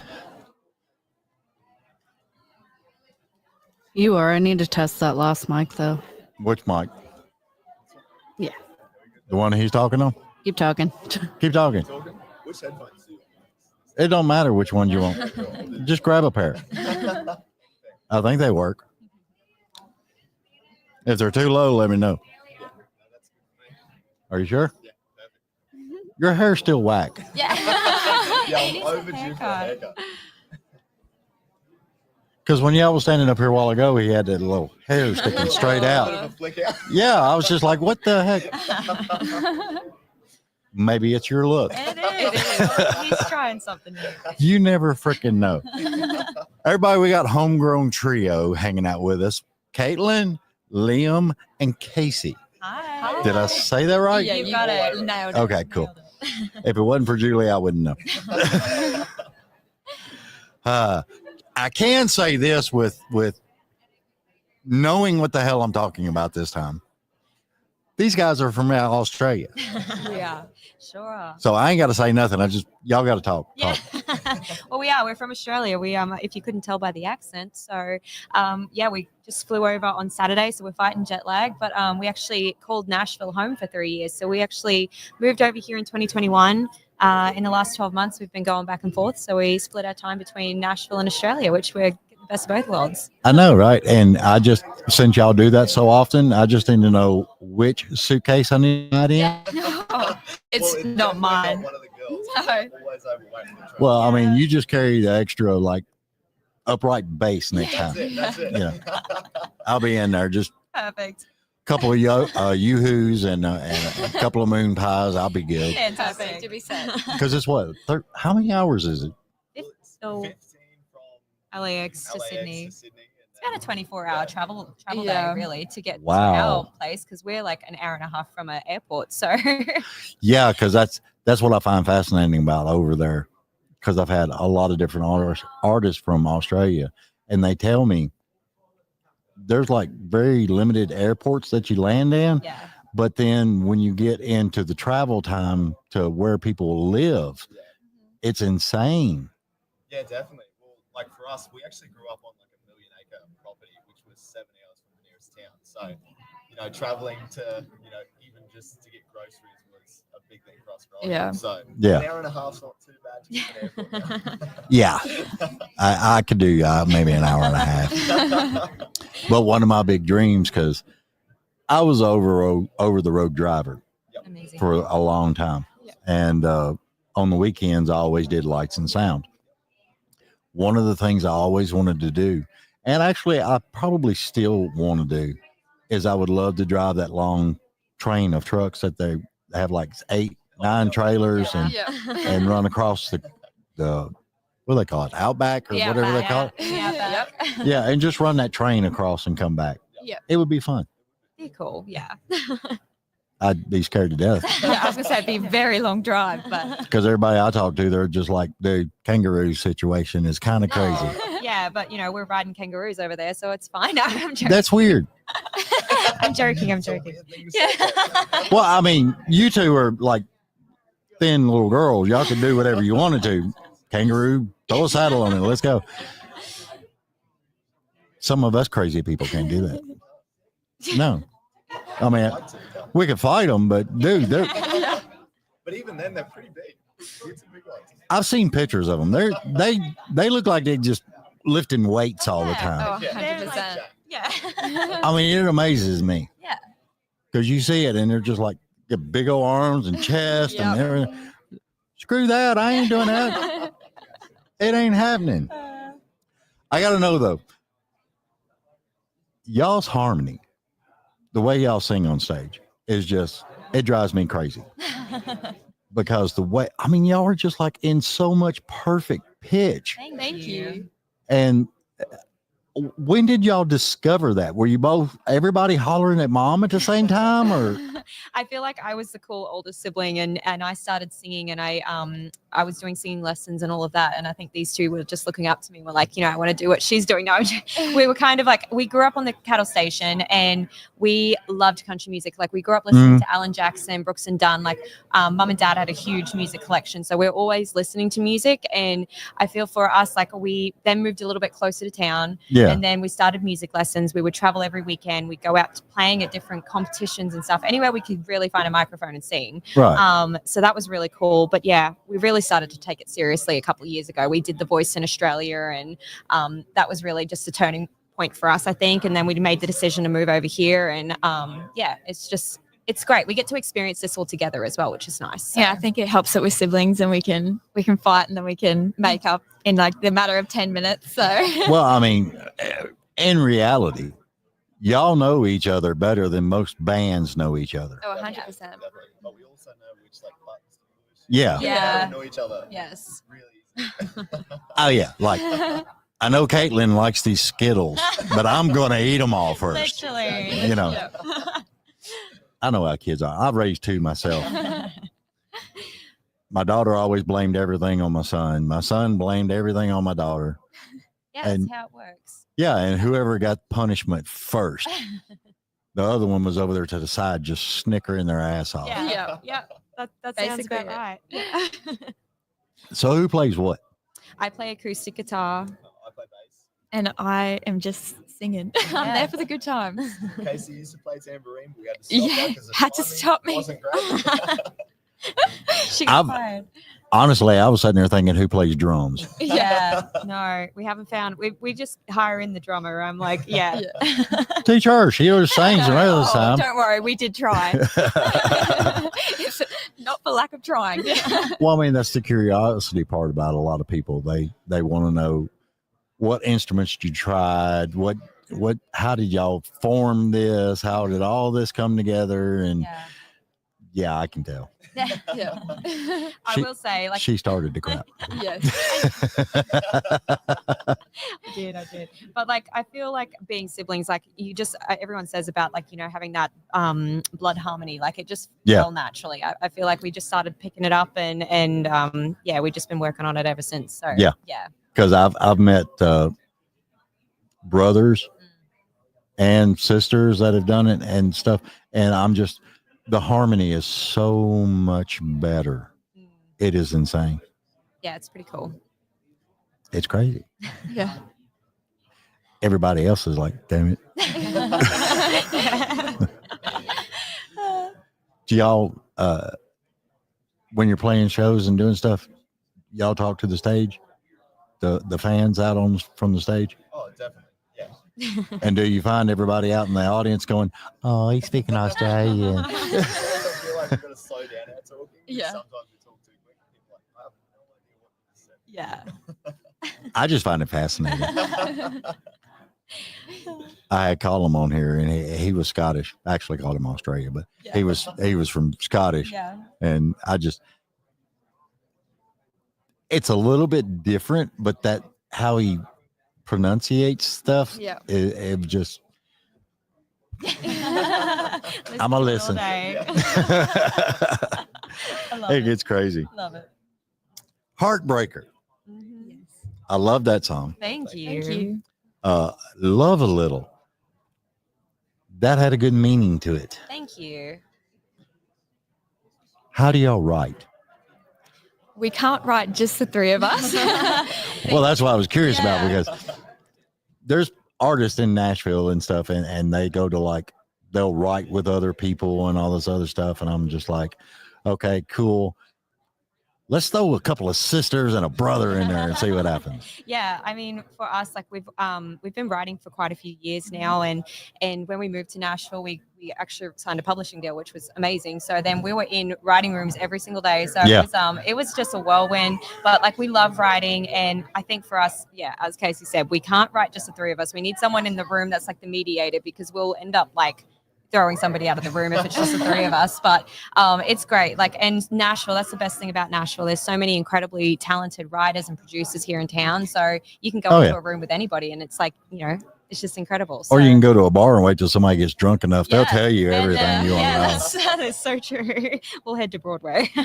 Yeah, because I've talked to a lot of songwriters and stuff, and it inspires me with different ways and different places they could be, and they'll hear somebody say something, and that becomes their hook. Yeah. You know, and they build on that. You know, and that's because I remember back in the 80s, because I was a 80s kid. Some of the best lyrics were wrote at a Waffle House on freaking napkins and all that stuff. And I'm just like, okay, y'all are in a writer's room. You got your Apple open and you're doing this and you're turning and talking to somebody and be like, how's this sound? Does this sound right? Yes. And these people just wrote stuff, you know. I know. I love it. I think for us, like there's lots of different ways that, like, obviously you go into a room, sometimes the producer's already got a track made up and you're writing lyrics to the track, which is, that's a different process again. And then other times, we might just have a title written down that we're like, okay, that's a cool hook. Let's just write that and then we'll build a track later. So it's kind of, I don't know. It's just fun. We enjoy writing and we love getting to tell our story as well. So now I'm notorious for this. If everybody's doing something and it becomes the norm, I turn my back and go the other way. Do y'all do that when you're writing? Because there's a certain way everybody does stuff. Yeah, I think for us, we always wanted to create music that was true to us. So, we didn't want to just get stuck into writing what's going to be the next commercial thing. So we wanted to make a sound that was homegrown. Yeah. Right. Yeah. See, I think you got to write one where the guy does the woman wrong and the guy leaves the house because she throwed him out. And then a kangaroo whooped his ass. Yeah. I mean, that's Never been done before. Yeah. That's why it's Tuesday. We might go. Well, that's what I'm saying. I found out, and this is what's funny. I found out through a lot of people that I've talked to, that serious song or that serious romantic song or breakup song didn't really do what they thought it was. But if they wrote a song that was hilarious and had a meaning behind it, it would go freaking crazy. I know. It's weird how that works. Well, I had a buddy of mine. They actually did the writers thing that I have a thing on my show. It's called Songs from the Couch. And they had all come up and he had wrote a song. And the whole story behind the song was him and his wife got divorced. She got a new guy that happened to be their son's best friend. Oh my God. And the guy was messing with his tools. He was more upset with the guy messing with his tools that he left in the house than dating the girl. That's a country song right there. Oh, it's definitely a straight up country song. And the guy grabbed a shovel and hit him in the head with it. So that's deep moonshine country song. Yes. But that song has done good for him. I mean, really, really good. That's great. Yeah. It's the one that you least expect, really. That's yeah. Yeah. It's cool. I think it's funny as I get out. Yeah. That's great. So was your parents real behind y'all on all this, or? Yeah, definitely. We've always had super supportive parents. For us, we've always been really close. The three of us were actually homeschooled, so we were sweet. At school, so you have an intellect. Yeah. So yeah, it's awesome to have supportive parents, and it was sad for them because we were all living at home when we moved over here, so all of a sudden it was empty. Ooh. Yeah. It's tough. Mom and dad are partying. They're like, thank God they're out. Yeah. I'm turning that room into the theater room. I bet they got a hot tub now. They got all kinds of stuff. Yeah, we've gone back and it's like, what has happened at home? Where's our rooms? Ma, where'd my room go? Oh, that's the fish tank room. It's amazing. It's crazy how all that works. Yeah, it does. It's nuts. Yeah. Oh, God. So, I have to know this because I seen this. and it interested me. How many freaking puppies did you have in that video? There was a lot. I don't even know how many we had. Was it like? It was like 8. 8 puppies. They were running all over the freaking place. They were so cute. They were so cute. And you had the biggest smile on your yeah, face. I mean, of course, they're golden retriever puppies. I'm gonna have the biggest smile on my face. That's what I'm saying. Yeah. I mean, it's just, you can't beat a golden retriever. I know. No. They're great dogs. We've got Golden retriever, black labs, then y'all can have whatever. Yeah. It just drives me nuts how everybody does that stuff. Yeah. Is this y'all's first CMA Fest? No, this is about our 4th. Yeah. Yeah. 5th now, but this is our first time actually playing the lineup. So Yeah. This is my second time here, Oh wow. and it just amazes me all the stuff that goes on. They are running y'all around like crazy. I know. Chaos. That Julie was like, "Well, I guess we should have went ahead and had them on." And I'm like, soon as we had them on and they sat down, Karen Waldrup would have walked right around the corner. Exactly. You know, but her manager had to go find her Yeah. because they've done everything different this year. Yeah. I know. It's all crazy. People are going nuts. That's my handler. that's the boss. Sometimes, unless you have somebody that actually tells you where you're supposed to be and what you're supposed to do, you lose track of time. Oh, you do. Well, that's me. You know, the girls are like, "This is what we got today," and I'm like, "Just tell me when I need to get ready, and I'll be ready." Yeah. Yeah, shoot me a text. Yeah. Yeah. We played a show last night, and Casey and I were like trying to, doing her hair, makeup, all of that. And Liam's like dressed already. He took 5 minutes to have a shower and get changed. And then he's like, how long are you guys going to be? I'm like, Liam, give us a minute. it takes time. Look, he don't do the makeup. No, No. exactly. He definitely don't do the hair. So, yeah, he had time. Mate, just throw a cap on, you're good. Exactly. Well, that's what I'm liking about. As I get older, Yeah. I'm starting to thin a little bit up there. And I'm just waiting on the day when I just wear the hat all the damn Yeah. time. Yeah. I ain't got to worry about That'd it. be good. Save a lot of money on shampoo. That'll be all right. It gets nuts.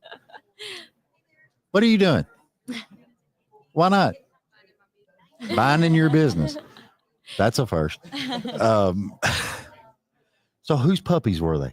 I got to know. They're our puppies. Our mum's golden retriever had puppies. So Are you keeping them? No, they all found their homes now. But Liam actually, he's got one now. And I've turned into an absolute dog dad. Which I didn't think would happen, but Yeah. The day has come. Yeah. It's amazing. Now, the only thing you got to do is teach him because he's smart. They are smart. They're very smart. You can teach him to go to the fridge and get you a beer. Oh, That's the goal. That is something I need to I'm do. telling you. he's been working. He's got the like sit and stay and Yeah. roll over thing going. So just work on the beer. But Yeah, the next step is the beer. It's easy. it's easy. It's a little piece of bacon, hey, Okay. and you walk him through it, Yep. and you put the rag on the fridge Yep. so he can open it, That's fine. and then he pushes it closed, yes. and he gets the bacon, and he's liable to bring you a beer when you didn't even ask for it because he wants the bacon. Oh God, that's crazy. Look, y'all, it has been a pleasure having y'all on, Thank you so much for having us. and I love getting the update on the puppies. Yes, you're so welcome. So the next time, I want to see another video of my Yeah, puppies. we'll do. Tell everybody where they can find you. Well, we are playing at the Spotlight stage today here at CMA Fest, and then we are playing over at the 5 spot on Saturday at 12 o'clock. So Sweet. Yeah, we're super excited. Y'all got a meet and greet today, We or sure do at 5 o'clock. at 5 o'clock Yeah. today? Right Yeah. after our show. Yep. So we're so excited. Yeah. Yeah, this is when you need roller skates, Yes. Yes. Yeah. Exactly. and you can just skate to room to room. Yeah. Website. Yep. So Homegrown Trio. You can find us on all social media, Spotify, Apple, whatever you use. Yeah, go and listen to our music. We'd love to. We'd love for you guys to be on the journey with us. So give us a follow. Yeah, because y'all are doing some amazing things, and I really, really like it. Thank you so much. Thank you. It is awesome. All right, Julie's got the stuff over there. Amazing. Yes. Somebody write Homegrown Trio in the Will do. middle, Yeah. and then sign your names around it. And she's got goodie bags for you. Thank you. And I appreciate y'all being on, and bug the crap out of whoever. And Y'all come to the studio and hang out in the studio. That'd be so fun. We'll do it. Because we can sit and talk for an hour and a half. Yeah, how good. 2 hours. 3 hours. Perfect. It's whatever you want to do. No time limit. Bring the dog 4 hours. Yeah. Well, the great part is my daughter has her 2 cats there, so that could be interesting. Yes, okay. We could have some fun with that. Guys, I appreciate it so much. Thank you so much. All right. Bye, y'all. Bye. But don't log off because we're still live from CMA Fest. It's nothing but fun. And y'all give me a second and I'll be right back. Da da da da da.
Turn me on, turn me loose.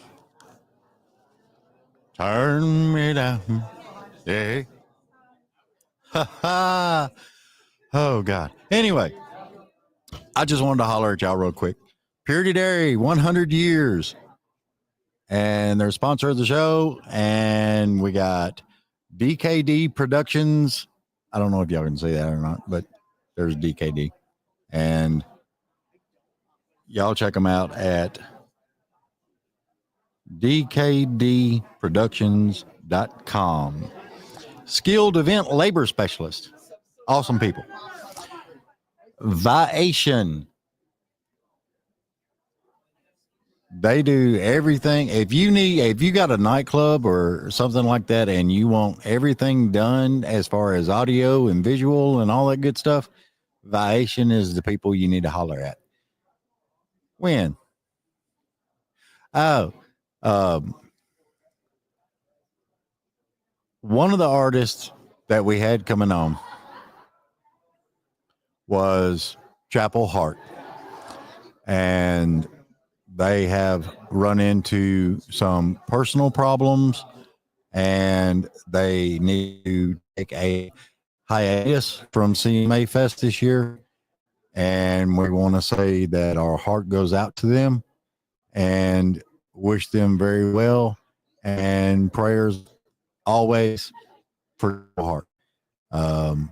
So just want to get that out there and let everybody know. And it's pretty interesting. Really hoping that they get everything done and took care of and handled and actually get all that behind them. That would be awesome.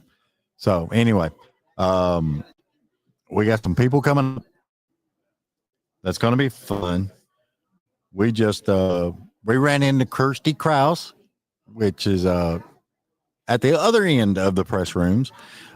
Seen her and hollered at her for a few minutes, and I think she got a picture. We got a picture. That's all I know. But we're around that little area right now where a lot of people are actually going to start getting packed into the press rooms. There's fixing to be a whole herd of people coming through. It's going to get crazy. Because I remember last year, Julie, you remember last year when Chapel Hart come in, how this whole press area just opened up in a big roar and all kinds of stuff. It's crazy. You never know what's going on. It's nutso.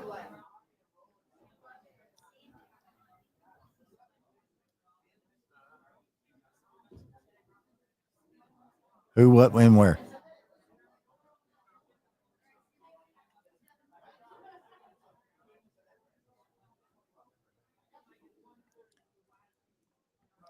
I got it. That's not how that song goes. How's that song go? I don't know. I feel like my boom's the Leaning Tower of Pisa right now. It is. She's holding on. I want 2 pina coladas, 1 for each hand. Who, what, when, where? I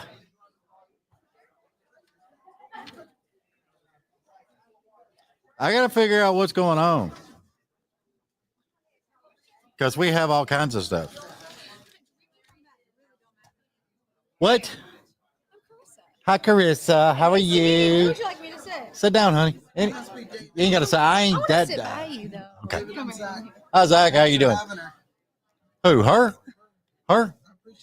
Okay. That's $29.95 for every second. And Give him a tip. He's got to put up with me. What's funny is he doesn't realize that we're live.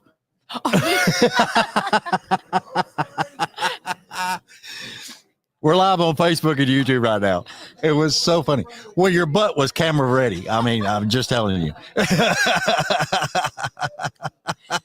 my gosh, it's amazing.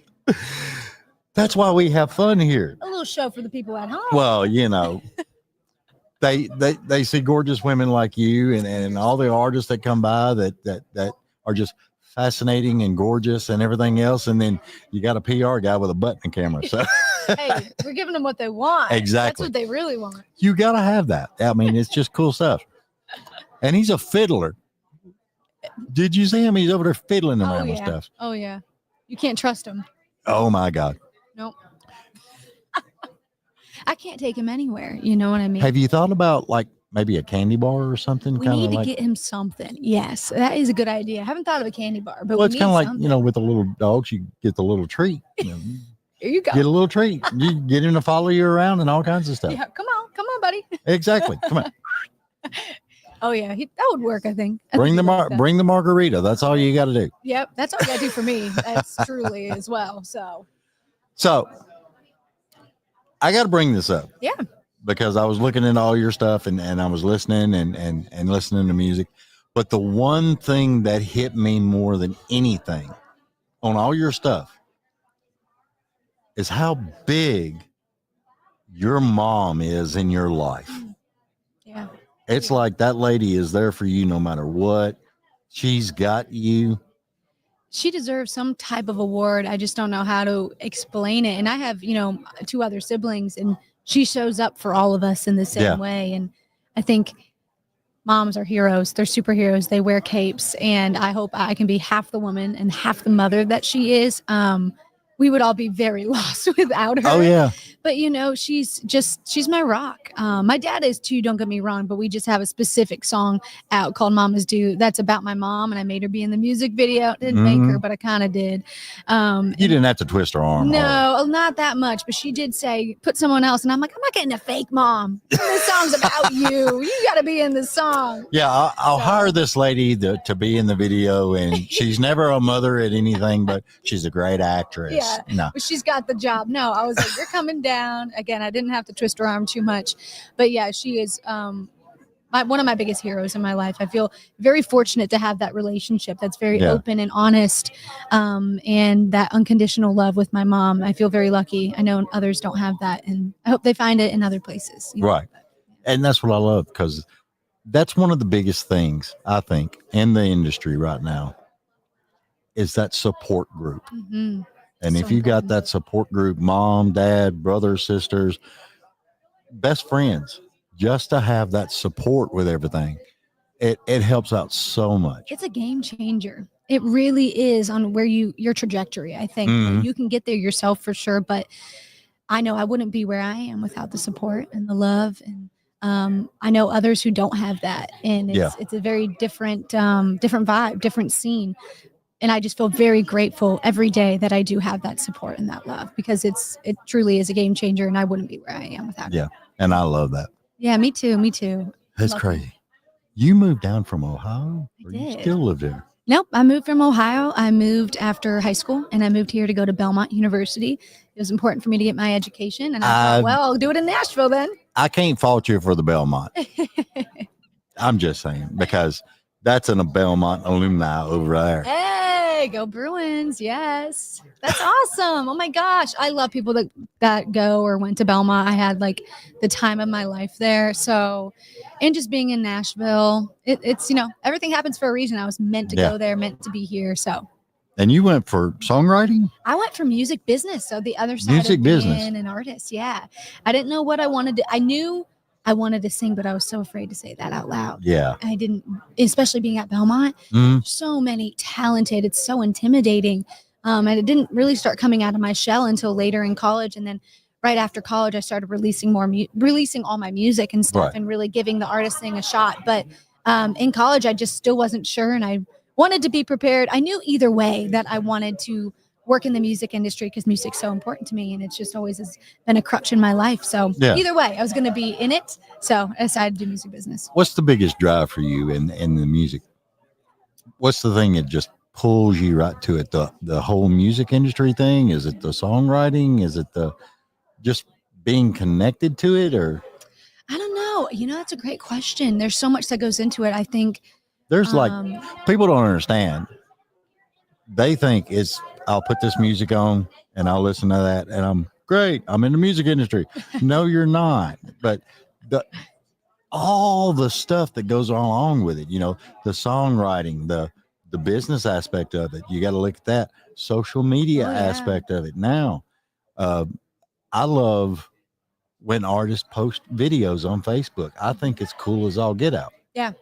No, it's, social media has become such a huge thing for artists now. And there's a lot of pros and cons and people hate on it. But at the end of the day, I think it's important to look back and realize that like we are so lucky to live in a time where we can reach anyone from across the world with our music. And I think that is so cool. And I'm taking advantage of it.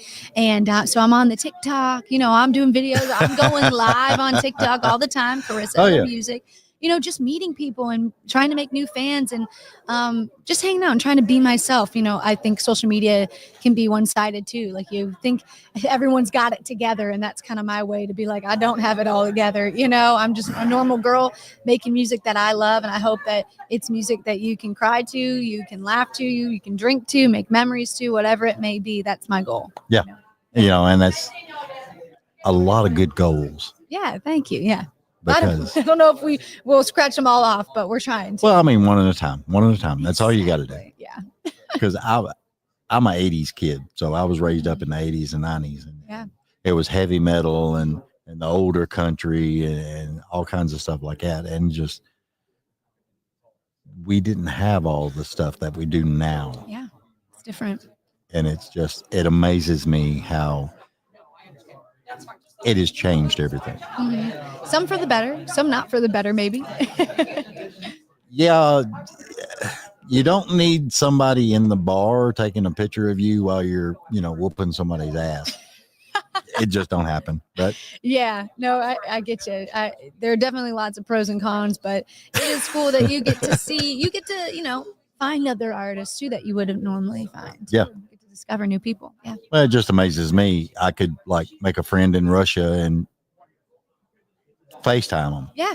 It's insane. The reach is it's incredible. So well, it's weird. Like right now we're live streaming this and it's all over the world. Yeah. YouTube and Facebook. And I'm just like, you sit back and really think about that. Like, that's crazy. Like I ain't nervous enough. What the hell? Same here. I know. Well, you can't think about it too much, right? Because exactly. It gets nerve-wracking. It's crazy. So my question of the day to a lot of people, when you release a song, whatever platform you do, it's live streaming and all that other stuff. Do you sit and watch the numbers? Like the more numbers they start racking up, when's the party start for you? Yeah, I don't watch the numbers. You really don't? Nope. You have somebody watching though. I'm sure someone's watching something. Yeah, but it's not for me. It's not why I do it. Whether one person or a million people are listening, I don't watch my numbers. Instead, on like a release day, my favorite thing to do is, I'll have to make a post and stuff, and then I'll just kind of drive around town listening to the music. I live here in Nashville, so I'll drive down to like Music Row and down Broadway and just be reminded of like why I'm here and like, hey, I'm doing the thing. And, I used to say I'm chasing the dream, but at the end of the day, I'm not chasing this dream anymore. I'm living it. I wanted to make music. I wanted to tour with music, and I wanted to meet new people, and that's exactly what I'm doing. So we're living the dream. Are you sure the dream's not chasing you? Ooh, don't get all deep with me here. I don't know. Well, you got to do certain things and think about things because it's strange how things will change and you don't even know it. Yeah. So they can change so fast. You'd never know. You could have been the one with deep admiration for this artist or that artist and everything else. But there comes a point when you're that artist. Yeah. That other people are looking at you. Yeah. Yeah. I'm not at that point where like the, big artists, but we all have different, there's all a bunch of different levels. And, I've been doing this for a minute now. And I love talking to the younger artists because I love, how they're go-getters. You got to be a hard worker. You got to be a go-getter. You got to be a dreamer in this town. And they look up to me because they're like, oh, you've released all this music and we're just getting started. I'm like, just you wait. You're on the path. You just got to keep going, got to keep rocking. So yeah, things can change at any minute. And, I hope I am that person one day. I hope I get there that things start to shift. There's always different levels of shifts. So I think I'm in one right now, and I hope it just continues to grow. But I hope That'll it's all be awesome. positive, right? Oh yeah, you got to think about it. You got to be positive with it. Yeah. And the one thing I liked was your 2018 EP Blossom. Yeah, thank you. I liked it. And then you follow that up with the 2001, the acoustic sessions. And I was just like, oh yes, the acoustic session. We had to do something during the pandemic. Yeah. I love it when artists do, because I mean, you write music and you do music. And a lot of the times you're doing it for taking it out on the road and being on tour. So you do full band. Mm-hmm. You cut the album full band. Yeah. But when artists do like the acoustic sessions or something, you know, that somebody's phone going crazy. That it was Julie. Yeah, it figures. Julie's to blame. But the acoustic part of it, to me, that gets to the heart of what the song, how it was wrote. Because a lot of people write on acoustic guitar or they'll use piano. Yeah. And I love piano in country music. Me too. Me too. Violin. Yeah. Acoustic is sometimes better. And, you know, we'll go in and you can cut songs, you know, you do acoustically or you'll do it full band and then you're just like, it just is too much. Yeah. You got to strip it down to the studs. And that's when you really get to hear and feel the song. So some songs are definitely better. Oh, yeah. Acoustic and torn back a bit. Yeah. Who's your biggest artist that you like? That I love everyone. You can't say everyone. You got to pick one. Okay. Nope. I know I'm so indecisive. I will say right now, you know, I love, of course, Lainey Wilson. I love Cody Johnson, Ian Munsick. I love his music. Ella Langley's killing it. But, you know, Ella amazes me. Yeah, she's killing it. I don't know her, but I think she's awesome. And she looks so much like Jessie Coulter. It's amazing. Oh my gosh. Yeah, absolutely. Yeah. I think they did a comparison. Somebody did it. I don't know who it was, but they had like the pictures. Yeah, I didn't see that. Oh, that's so funny. And I was just like, oh my God. Who's your favorite? My favorite? Yeah. New era? I know. Yeah, you have to be. Jason Aldean. Of course. Yeah, great. Old era, I'm a Waylon Jennings fan. I love the way he wrote. He's awesome. Yep. Iconic. It amazed me how he done stuff. Yeah. And my first car was a 67 fastback. Okay. Mustang. Yeah. I was on I-40 and I noticed this black truck came up and started messing with me and we raced. Oh my gosh. Okay. So 4 miles down the road, he's pulling me over, you know, just asking me to pull off to the shoulder of the road. And he offered the winning driver a shot. And I was sitting there with Waylon. No way. Are you kidding me? And it was amazing. What? That's insane. I have held that story for so long. And I actually told Wade Jennings, I told him the story about it. But it was just, it was crazy, all the stuff that went on. And I didn't even know who he was at the time. Mm-hmm. But from then on, I was just like, oh, yeah. All Waylon. A fan. I would be too. He was incredible. Real. Yeah. That's what I love. You want to see, right? That's why you fall in love. That's why you have those favorite artists. Exactly. What a great story. It is crazy. Wow. I'm going to write a book one day. You should. You should. The Dipshit Antics of David. Honey, tell everybody where they can find you. You can find me at Karissa Ella Music on social media. And if you want more information about tour dates and merch, you can find me at carissaella.com. Awesome. All right. So tell everybody.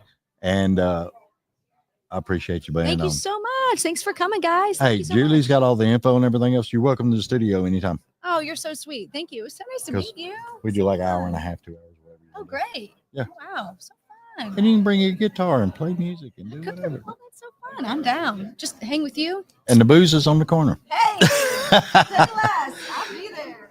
Thanks so much. All right. Appreciate it.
I think we're live. We still live? No, you are. Yay! We're having fun. So anyway, I'm sorry, y'all. I had to catch up with Morgan because I hadn't seen her since the first time I was emceeing, and we were out at Freedom Jam. Yep. And she was the headlining act. And one of the things I talk about all the time is I was blown away because I'd done lights and sound in the industry for years, watching people. Yeah. I've never in my life ever seen an artist with the energy and the love for the fans and bringing them into the whole arrangement that you did. Just blew me away. Really? Yes. Well, wow. Thank you. I mean, don't know what to say. Well, I mean, you saying that. You've got all that energy and everything, and you're just like pulling people in with different things that you were doing and audience participation. And I was just like, I'm standing in the back area and I'm just like, oh my God. You got to engage with people. I'm here for you. So when I feel like if I'm not connecting with people, I've not done a good job. So yeah, I'm always wanting to really connect with people so they walk away with a great experience. Yeah. And that's one of the things I tell people, because I bring you up. I talk about how you had impressed me so much with that show. And I tell younger artists, dude, y'all have got to check out Morgan. I hope so. That's the goal. Because one hell of a damn role model for people. Oh my, jeez. Sign me up for this every morning. Well, you're right on the lake. So, I mean, as long as there's fishing and stuff involved, you know. Hey, we can make that happen. That's right. We can go fishing for a couple of hours, then we can do a live stream for a couple of hours. Okay, cool. Let's do it. So how have you been? It's been a year since I've seen you. I've been great. I mean, wait a minute. It's been 2 years. 2 years. Yeah, I was going to say it might be because last year was a crazy year, but it was all about making and creating the record that's about to come out. So I was writing, I wrote 80 songs in 5 months. I know. Texas, Muscle Shoals, here.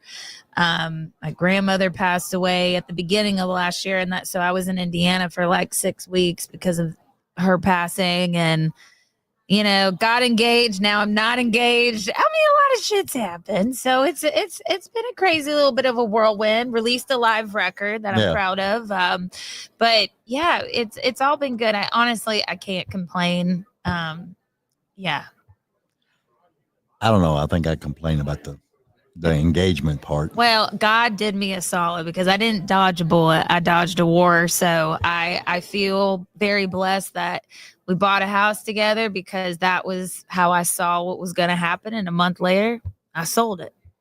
Hopefully for a profit. Yeah, we did. We actually did somehow. And that's how I knew it was God's way, because I needed transparency and I got it. And that's all I needed to know. And at the end of the day, I knew buying a house with someone, it's still just a piece of property, and it can be sold or it can be rented or whatever. But things are things. Things are things. But, happiness is something that can't be bought or controlled. No. So, I know a lot of people that think they can control that stuff. 100%. Oh, it ain't God. Like that. It's just not. So I learned a lot through it. But at the end of the day, 2 weeks ago, we just closed. So I'm on to better and better things with a wonderful village of people around me that love me. And I can't complain. Yep. See, I'm older. I just quit dating. I don't care. Well, I'm getting there. Okay. I'm fine. I've just not had a lot of luck in the douchebag world. Okay. It's a friend of mine was like, what if I got L on my, attracting losers and stuff on my forehead? And I'm just like, no. But it's weird, though, how in the dating world, it seems like a lot of guys just can't step up and be men. They're pedigree losers. Oh, my gosh. Yeah. Maybe it's like I have a great example of, my father. He's hard to live up to. So, but then here's what I don't like. I feel like they know what they want to portray. Yeah. And then all of a sudden you see the road and you feel blindsided. That's what I got. And I just be who you are. Be that a-hole if you're that a-hole, so I can know and not waste my time. Exactly. I mean, I'd be more than happy to walk around with a t-shirt that says asshole. Don't tell me what I want to hear. Tell me, be transparent, own who you are. Like, don't tell me what I want to hear. And because like I am very honest and open and vulnerable and can admit my flaws any day of the week. But if you're not with someone that's being transparent, like that's just not fair. No, it's not. It really is. That's what sucks. And it's really hard to figure that out about someone until you live with them, until you're in the trenches. And then sure enough, those true colors come out and you're like, run. And I wasn't afraid to cancel my wedding. I felt empowered by it. Oh yeah. Because I mean, today, the sad part about it is when you're dating today, you got to have a background check. Yes, I do. Credit check. Now. I need medical records. I need all this stuff. Yeah. I ain't got time. How do we do that? Is there an app? There probably is. I think you can hire a private detective maybe and to get all that done. But okay. I'm not that way. You want to just find me my person? It'll probably take you a decade. So once you find that person through that process that you just listed, let me know.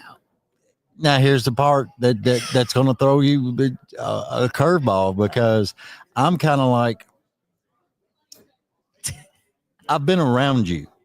I know who you are. And I would be more like your dad sitting there going, ain't nobody good enough for that girl.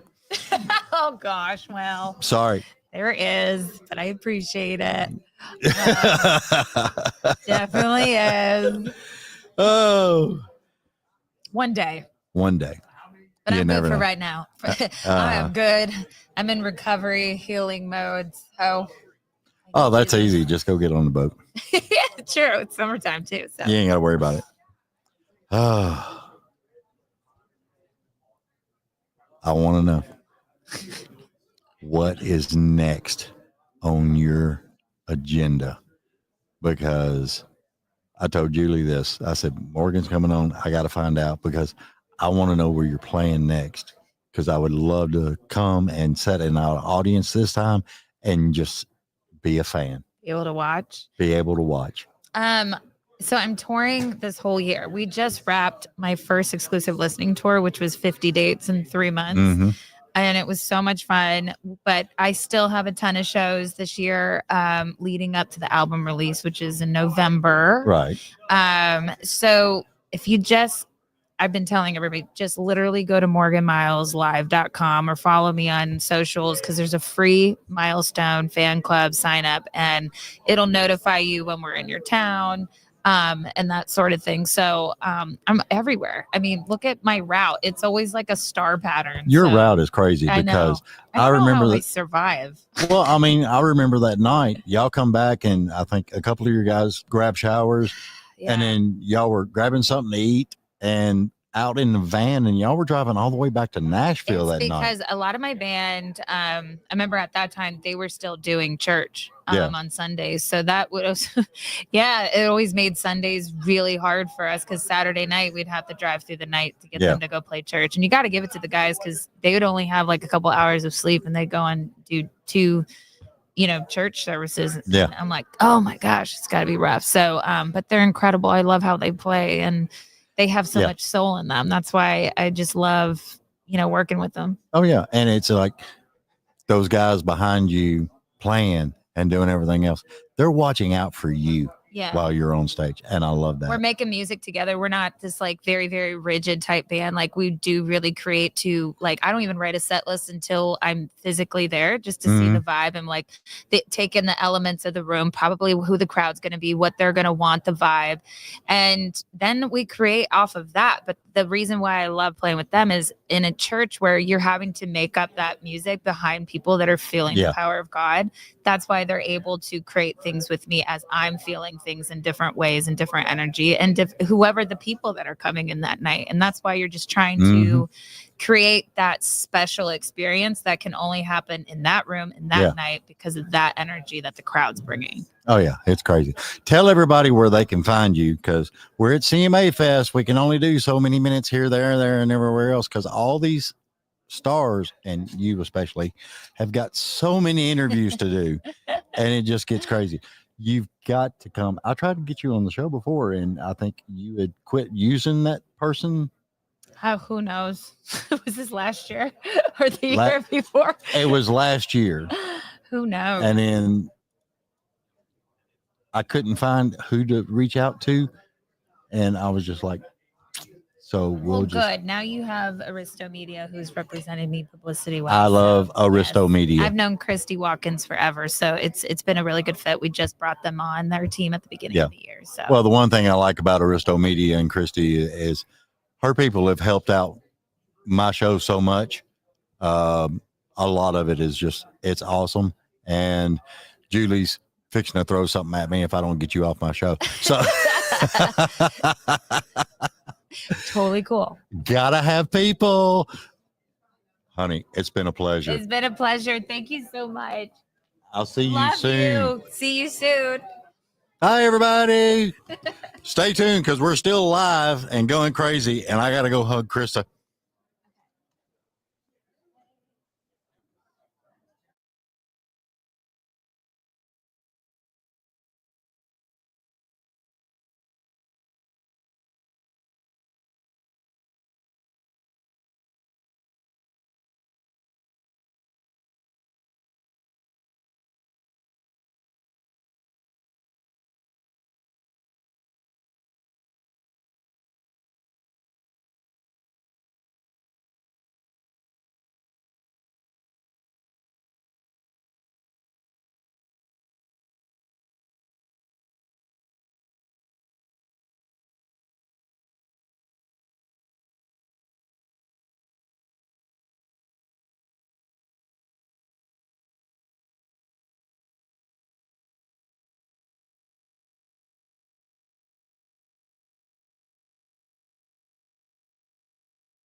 Da da da da da da da da da da da da da da.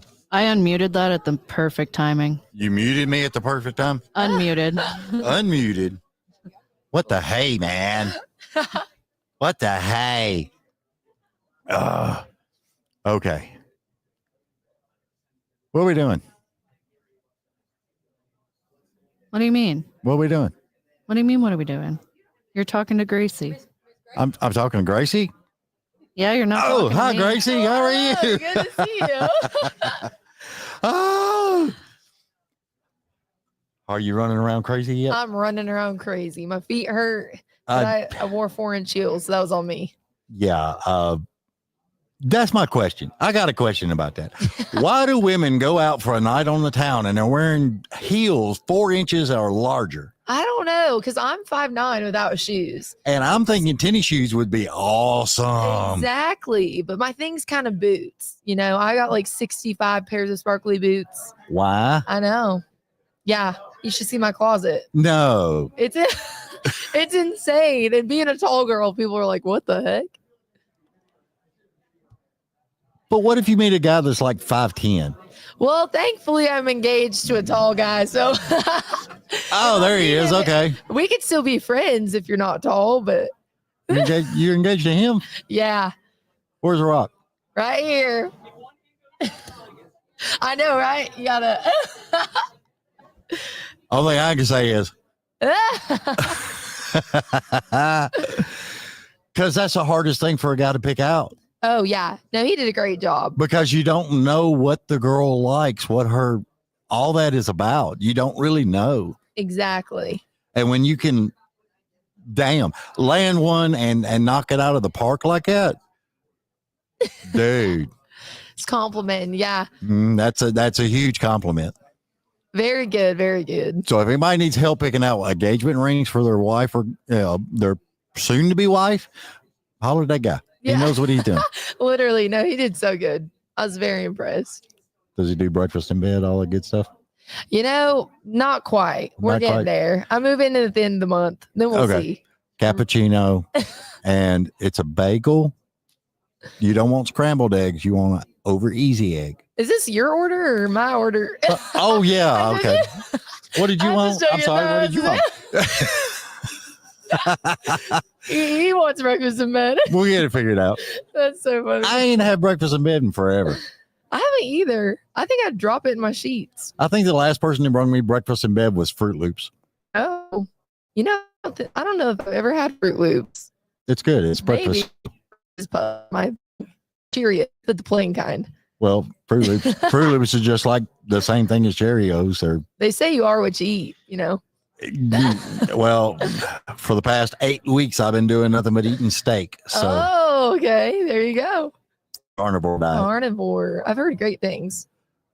35 pounds in 8 weeks. Oh, congrats. That's amazing. I was a little chunky, Well, you're looking great. That sounds good. which is weird because I went from a size 38 pants down to size 34. I put these on this morning and they're starting to fall. Well, that's good. Not really. I need a belt. Oh my goodness. Anyway, so let's talk about you, enough about me. You started writing or performing at 9 years old? Both. I started my mom actually took my sister into singing lessons and she hated them. So I was the annoying kid that was like, well, I'll take over, and just ran at that first recital a week after I started. Sweet. And then my mom was sitting by the pool about a month after that. And I came out and played her a song and just ran with it from there. Never stopped. Sweet. Yeah. Mom is guilty. Mom is guilty. Have you ever heard of $4 City? So my great grandpa was the entertainment. He was Buffalo Bud in the Horse Creek Band. Okay, so it's cool. a family thing. And then his kids, so my grandpa and all of them are musicians too. Well, it tends to skip a one and then go to the next one, and you never know where it's actually going to land. Yep. It slightly skipped Mom a little bit. It's okay, Mom. Because my grandparents, great grandparents, had my great grandmother did piano at the church, and she could play anything that you put for her. She could play it. She couldn't read or write it, but she could play it. And that's talent. Yeah, I know. And my great grandfather, they had a little gospel thing, and they're really, really good gospel band called Adamsons. Oh, awesome. But did it jumped the kids, the grandkids, and my daughter. I did a job one time and I got paid with a keyboard. I gave it to her, and it was like a $300 keyboard. It was a nice keyboard. I come in 3 weeks later and she's sitting in there playing Evanescence. Oh, that's awesome. Kids pick it up quick. She wanted a bass guitar. I got her a bass guitar. Next thing I know, she's in there playing Rush Limelight. What the hell? But you give it to me and I'm just like, I can't get this hand and this hand right. Oh, can you rub your stomach, pat your head? Hell no. Okay. Well, then you're doomed. It's totally screwed. I tried drums and that totally screwed up everything. Drums are hard. Yeah. You would think it would be common sense kind of, but it's not. No, it's not. Because there's a certain strength you got to hit it at. There's timing. There's this, there's that. And then you got this foot and this foot doing something totally different from this and this. Yep. It drives you nuts. And I tried doing a bass guitar, but the people I was trying to learn off of was Iron Maiden. And it's real hard to play Rhyme of the Ancient Mariner and you don't know how to play bass. No, doesn't work. You can't do it.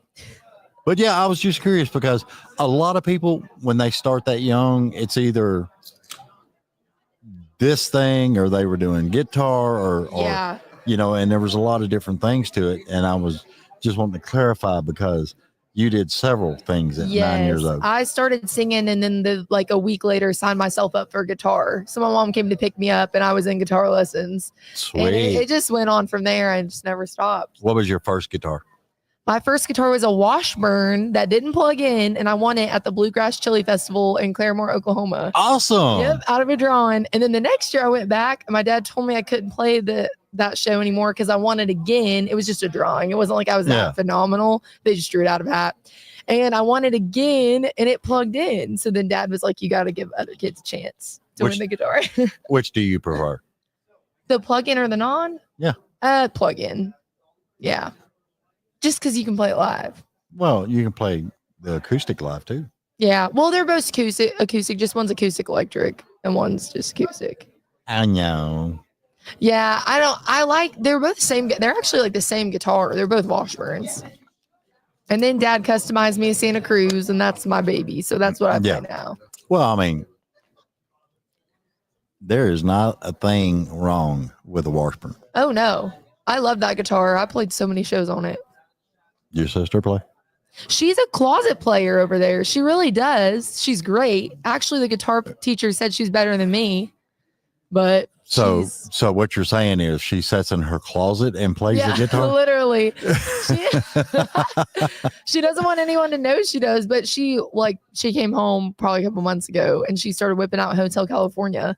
Oh, and dude. She never plays, and then she just whips that out. And so she's more talented than I am. We'll get her to do that, and then you can sing the lyrics, and exactly. Mom can join in, and we'll be kind of like the Judds with an extra one. Yeah. Exactly. And then afterwards, you can all sit and eat a Butterfinger and have a good day. Yeah. I'm down. Your sister's like, I ain't eating no damn Butterfinger. No. She's a Babe Ruth kind of girl. Yeah. I bet. You know, those are my two favorite candy bars. What? I was came out of the womb loving Babe Ruths. And I feel like that's not a children's candy bar. I love them though. I would fight kids at Halloween. I would want their favorite candy bar. Mama's like, I can get her. Yeah. Babe Ruth in hand. Literally. I love them. You had fun at Halloween, didn't you?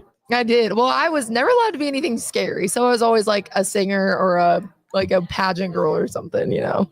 Okay. But in your defense, that is kind of scary. Yeah. True. Pageant girls in the South, man. That's I brutal. could never look like her. No. That honestly may be the scariest thing. Yeah. Exactly. You never know.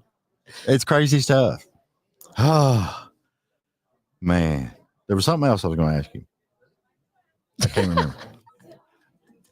Because I'm sitting there crash coursing all this stuff. And it's crazy.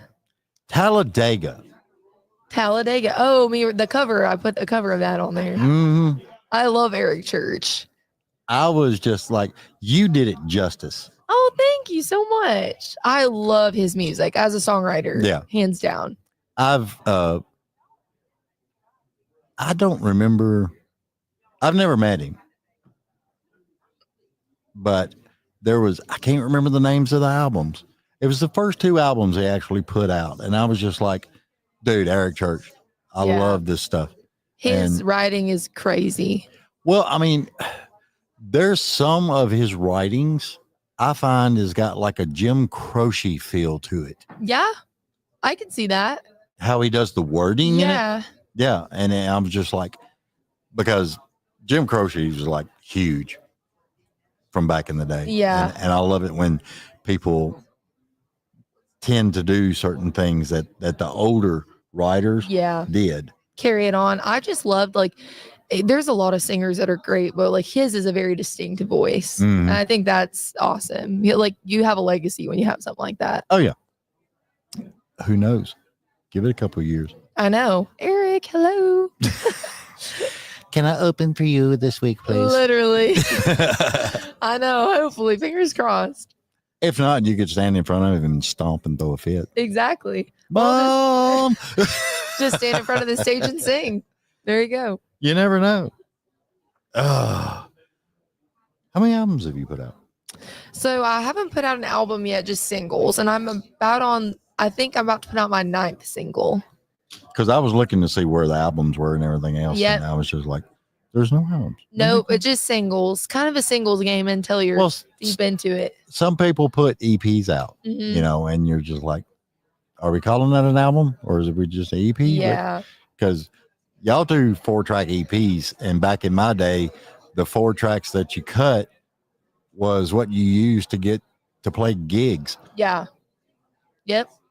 The EPs that you cut now, the 4 tracks, it's going to Spotify. Yep. And that's the thing with that is like you as a up and coming artist, like people's attention spans are so short that you kind of want to put a single out like every 6 weeks or so. But that's weird to me. The attention span is short, but then when they stumble across something that they like, then you can't get them to remove their phone. Exactly. True. I feel like for social media, since that's become such a thing, it's just like the promotion aspect of it, having to have something new online all the time. And then when you're albums harder. Well, like when you're a parent too, you're sitting there looking at things and doing stuff like your mom is right now, playing on her phone. She's not even paying attention. She's like, I'm over this girl. I'll drug her around. I'm posting about this right now. Mom's so funny. She's a TikToker. I think she TikToks more than me. I got a buddy of mine that I work with at the day job. He is TikTok from the time he gets there to the time he leaves. Oh, that's hilarious. Well, don't rat him out. And I'm like, what are you doing? Looking at women on the network? You know, what's going on? He's looking at freaking farm implements and farming and all this other stuff. He's racing pigs for a living now. And I'm just like, dude, you're killing me, man. That's hilarious. It's addicting, especially the short videos. You see a creator you like and you just want to go through everything. Yeah, I don't know. You don't got it? You don't got TikTok? My show's on TikTok. Well, there you go. My daughter put it on there. Well, there you go. I couldn't tell you where it's at or how to log in or anything else. That's hilarious. Yeah. Social media is a blessing and curse, I feel like, with music, but I'm telling you, as that kid that had his first car in 1980, I am very, very, very glad there was no such thing as video, audio, or anything else you could record from a freaking phone. Yeah. Because there's always been phones around. Because I was wild. See, I was a good kid, but well, I had the little iPod Touch back in the day. Well, back then it was the whole country went from the age 19 that you could drink to 21. Yeah. It all happened on August. My birthday was in July. So I was still the fun guy. That's hilarious. Everybody wanted, hey, can you give me this? Hey, can you give me that? Dude, I was making money hand over fist. It's crazy as all get out. You opened up for my boys. Who? Boomtown Saints. Oh, yes. I love those guys. They're precious. We met through the Swan Brothers. I don't know if you know who they are. Yep. But yeah, we played Whiskey Jam together, and I actually was hanging out with them in the green room. They're awesome. Yeah. I think they're playing what? Is it the Hard Rock stage? I have no clue. Something like that. Is that that. where they're playing? Something like that. I love those guys. They're just funny as all get out. Great. I'm so thankful they introduced us to them. But yeah, they're all so talented. Oh yeah. Honestly, you don't run into anyone that's not talented around here, which is awesome. Except you. I can't play nothing. Hey, you have your own talents. Yeah. Okay. That's debatable, but yeah. Okay. That's what they say anyway. I don't know. I have no clue. It's nothing but fun to me. I love meeting artists. I love seeing them, what they can do. And this is the first time meeting you. Yes. Thank you guys for having me. I really have had a blast. I hate to tell you this, but now you're on my radar. Oh, no. And I will be watching you. I'll be running. No, I'm just joking. No, I really do appreciate it. Yeah, because it's, I love seeing what people can do. Yes. I appreciate that. We, as like up and coming artists, it's really nice to have supportive people in the industry too. So we appreciate it. And then, we'll bug mom about it and we'll get you in the studio and you can bring a guitar player with you or your sister. And do y'all play together? We used to for sure. She quit paying you, didn't she? You know what you know what her first venue to ever play was? Do you know what Kane's Ballroom is in Tulsa, Oklahoma? I ain't been to Tulsa, Oklahoma in like forever. Well, it's like a legendary venue. That was her first and I'm pretty sure only venue she's ever played, which is hilarious because people wait years to play that venue. She quit. When's her birthday? January 21st. January 21st. Okay. This year, have somebody remind me, and I'll be sure to make a t-shirt made for you that just said, I play Tulsa. I play Tulsa. And deep down, she'll wear it. Yeah, she'll be like, I love this shirt. She did, though. She played with who'd she play with? What Tulsa Playboys. Yep. There you go. Heck of a band name. Yep.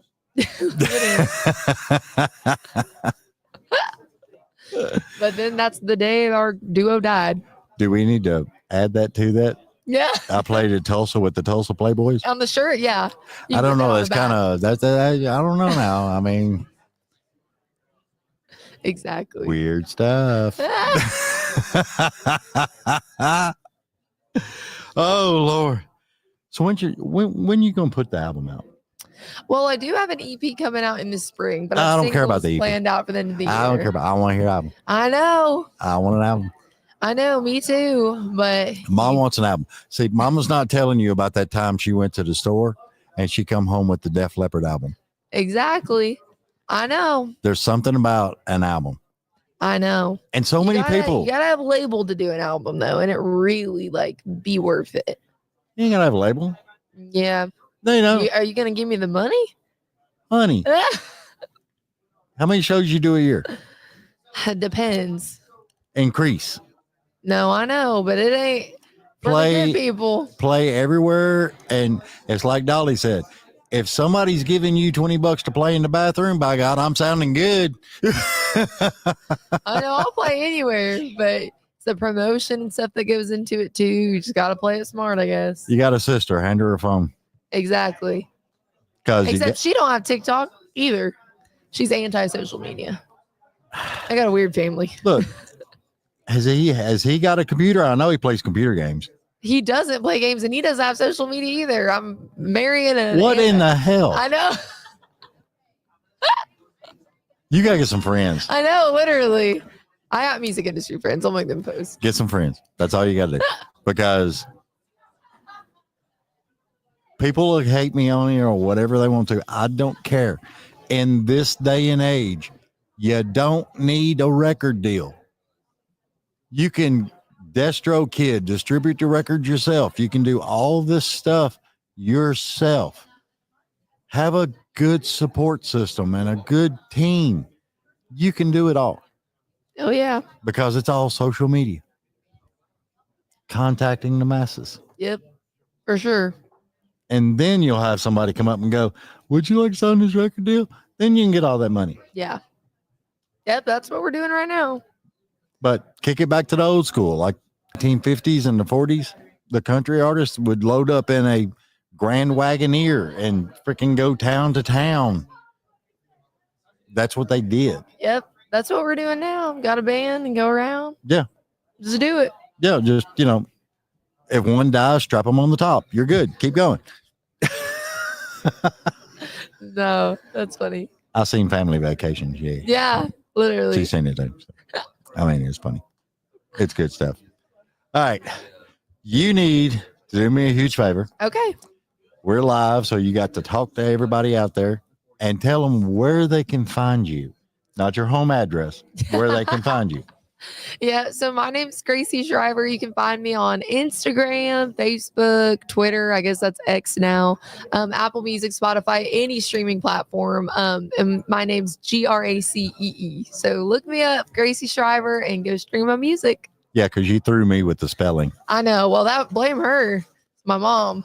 I'm not blaming your mom. Yeah. She'll throw something at me. Possibly. Moms are dangerous with a shoe. I'm telling you. My mom used to catch me from like 3 rooms away with a flip-flop. Like a boomerang. Nope, that's it though. It's crazy stuff. All right. Awesome beans. So what I got is, say a little canvas over there. Yep.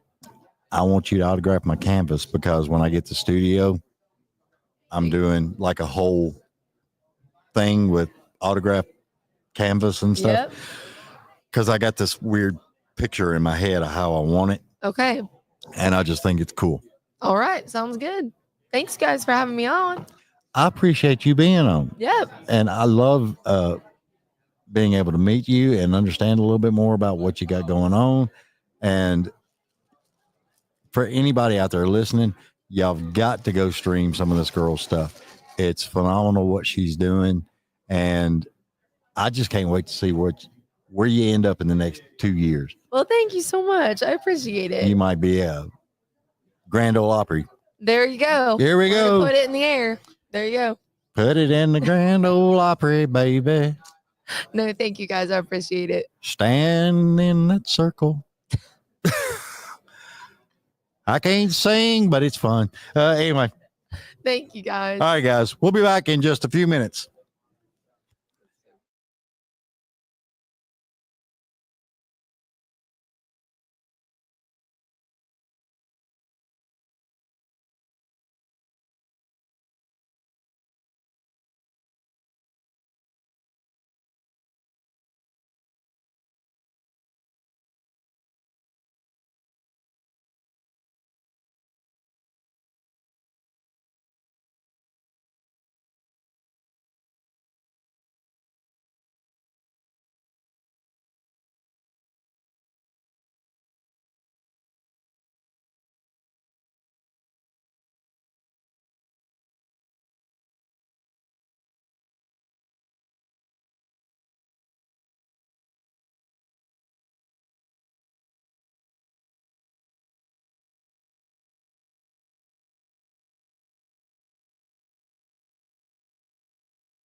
What?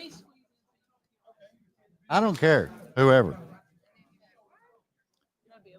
I don't trust him. He's liable to grab my ankle, my knee. Do we need to wear the headphones, or do we have to? As long as we can hear you. It is whatever y'all want to do. It's just easier to hear sometimes because you got the crowd going on. I can tell you the secret to the headphones and a hat.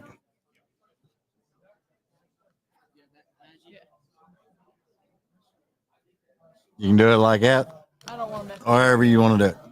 It doesn't matter to me.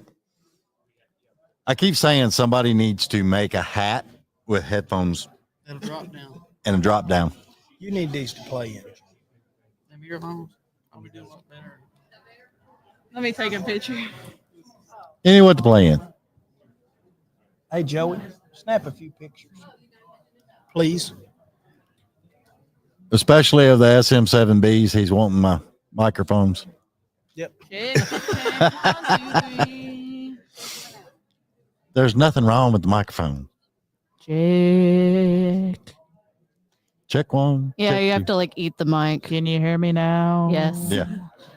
And you're live, by the way. Oh, hi. Eat them, she said. Okay, we can do that. Yeah, but don't actually nibble. Yeah, I won't be hard on that windscreen. I don't do the little windscreens and all that other stuff. Man. Is he taking a picture? What's he doing? I don't know what he's doing. You're filming? He's doing selfies. Oh, selfies? Okay. No.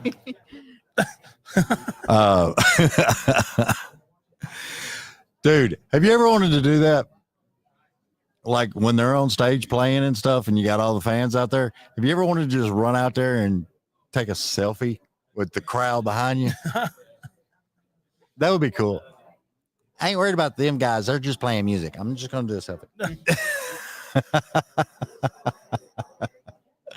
Oh, Lord. The biggest question I got. Yeah.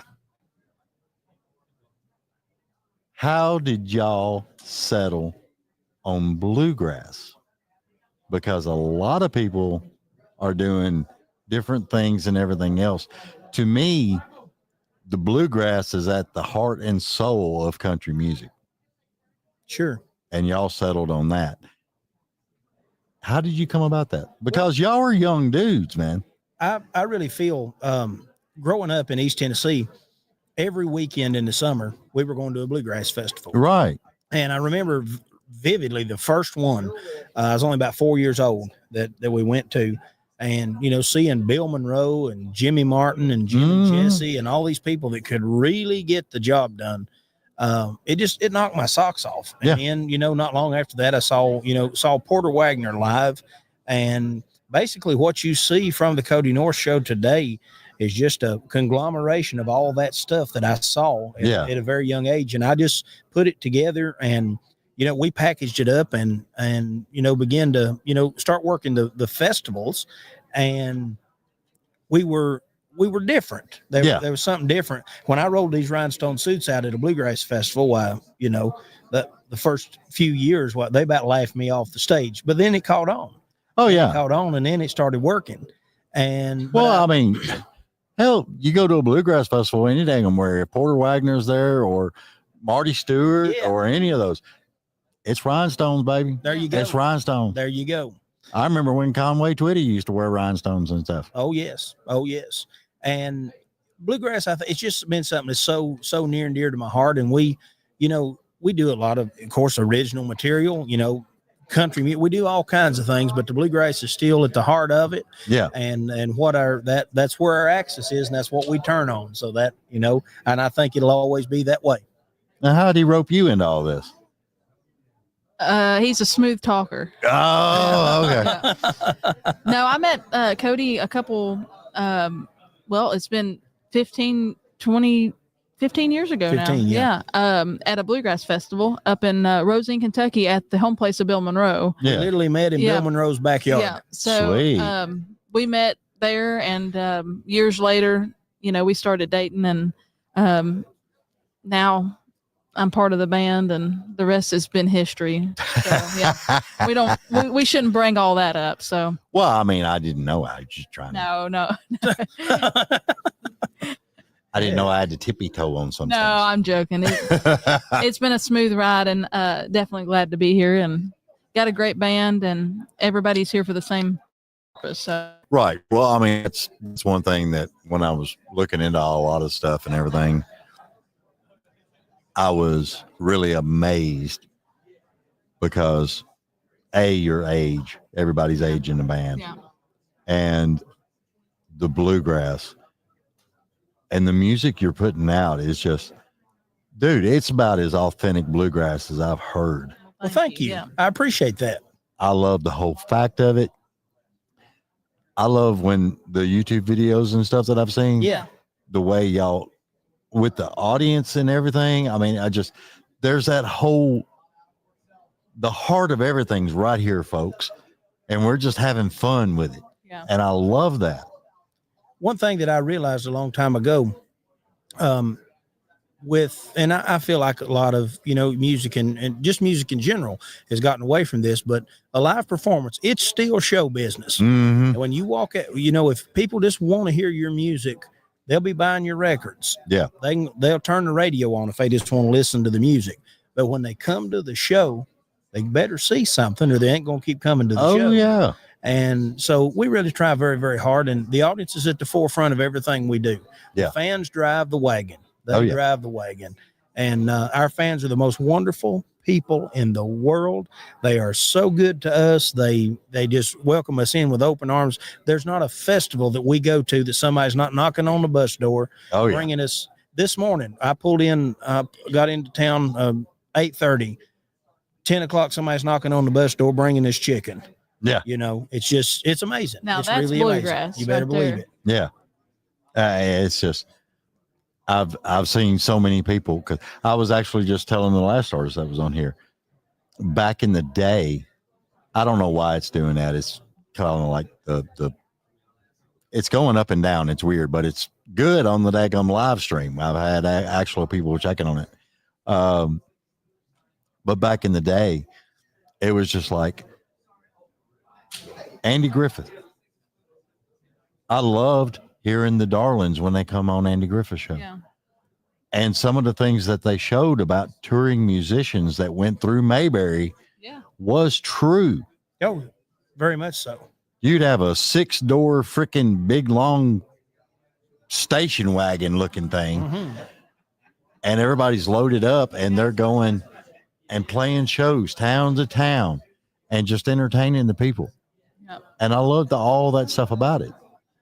It makes it not only genuine, but it's interesting for fans. Yeah. A lot of people, when they listen to your music, then they become part of you. They feel like, and then they become even closer to you. If they see social media videos and stuff, they feel like they're, a close friend. Oh yeah. And with that being said, when you get to the live shows and stuff, they're interested in where you've been and where you're going and what you had for dinner. And, I think bluegrass is one of those genres that everybody is pretty personable in it. When we get done with our shows, we all go out to the merch table and, Oh yeah, you got to. We love that. We genuinely, that's who we are. We like to do that. Where some people may not, but in a lot of other music categories, you may not find that. Yeah. Well, I mean, one thing, since COVID and everything else is going on, I'm finding a lot of artists are actually paying more attention to the VIPs. Oh yeah. Going to the autographs, the merch tables, signing autographs.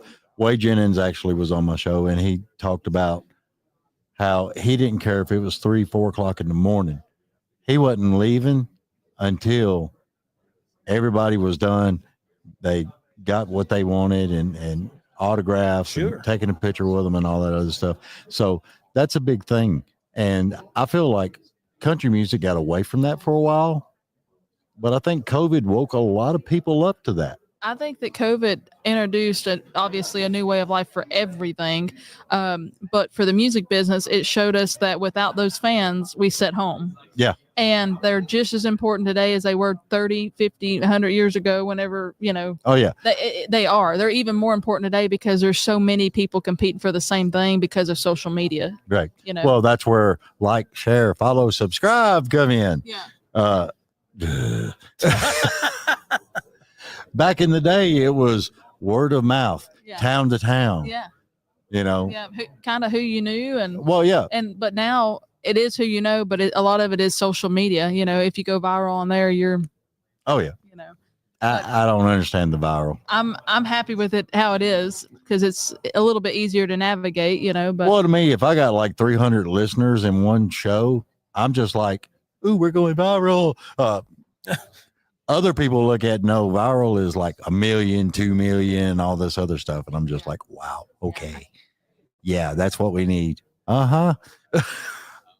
It's crazy. I wish a lot of more people would put vinyl back out.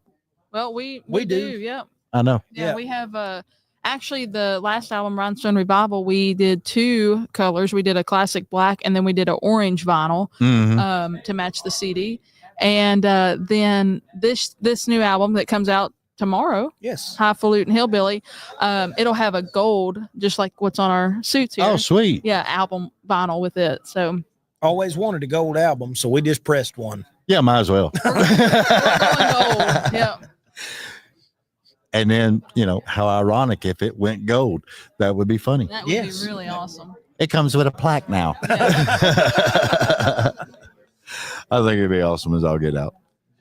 I'm really impressed with how y'all are doing and everything that's going on. I love it. Well, thank you.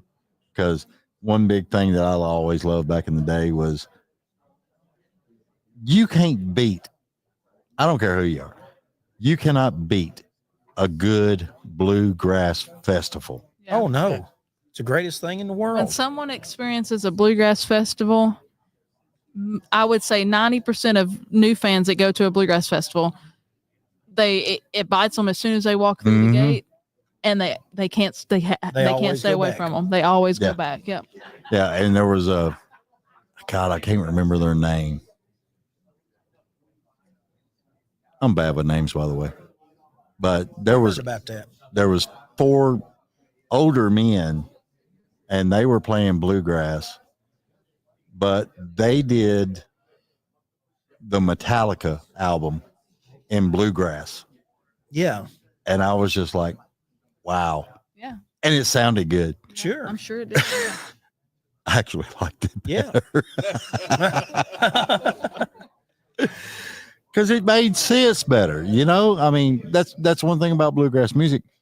If you listen to the lyrics, by God, every freaking lyric means something. Yeah. Yep. And it ain't just, dancing in the headlights naked or something. I mean, I like Junior when he come out and doing his stuff and all that. And it's just, there's so many different things that bluegrass is just the staples of.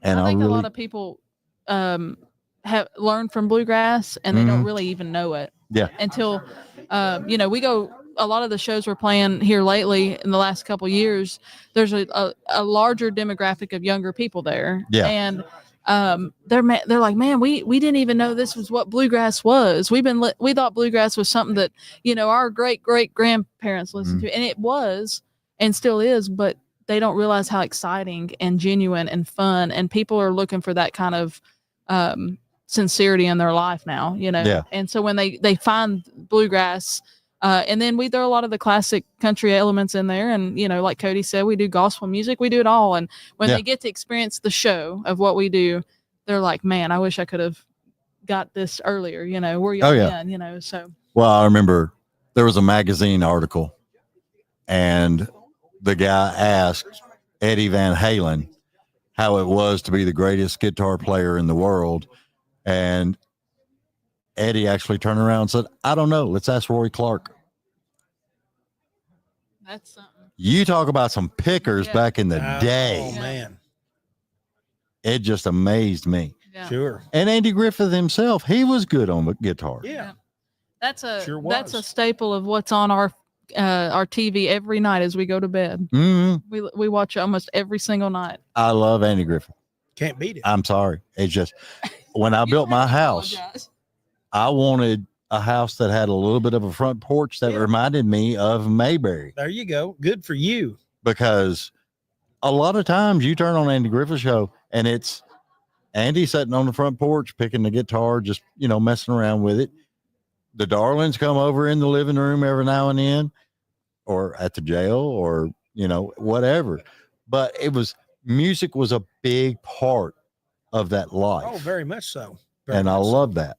And I'm thankful to have grown up I live in a real small town, Mountain City, Tennessee, a little small town in East Tennessee. Yeah.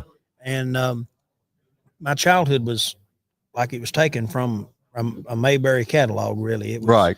And I'm thankful for that. And, the appreciation of simplicity. Yeah. And music was such a big part, especially the singing in church on Sunday. Yeah. And still to this day, that's the one thing that I look for when we go to church. I still want to hear those old songs that I grew up with as a kid. That's still what moves me. Yeah. And the big thing that I think really needs to come back in America is that front porch, couple of guitars, and some friends getting together and having a good time. Oh, I agree. I couldn't agree more. Because me and leave the cell phone in the truck. Well, yeah, and actually I had Robbie Johnson on the show, and we were talking about, because I remember back in the day, you couldn't go to like state capital or city capital or little county capital without seeing some old men sitting out front whittling. Yeah. And people don't whittle anymore. No. But the stories that went with the whittling, oh yeah, and all that other stuff it's fabulous. For sure. It's freaking awesome. And what? She's making hand motions at me. Okay. You notice that? Yeah. There was no bird there. I did something good. Oh, Lord. Cody, tell everybody where they can find you. Oh, for sure. TheCodyNorrisShow.com. Remember, that's Cody with a K. Anything else would be Sody, and I wouldn't want you to be confused. There you go. All right. Y'all check out the Cody Norris Show. And I'm telling you, if you want some real good bluegrass, you can't go wrong. It's straight there. And the way that Mary tears up on stage, you got to listen to it. It's awesome. What? Like you ain't got nothing to do. Oh, I got plenty to do. Well, there you go. There's never any doubt with that. You, the lady, you got to wrangle all them. Believe me, I know. All right, y'all. Thank you for having us. Hey, I appreciate y'all being here. Thanks a bunch. It's a lot of fun. Yeah, thank you. I'm going to make Scott give me your next album. All right. All right, y'all. We'll see everybody later. Stick around. We are doing live Facebook and YouTube all day today till we get done, whenever we get done tonight. I don't know, 5:30 maybe? I don't know. Okay. Hey, y'all come back and bring some music and guitars, and we'll stay here till 7 or 8. Thanks a bunch. I appreciate y'all.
Hello.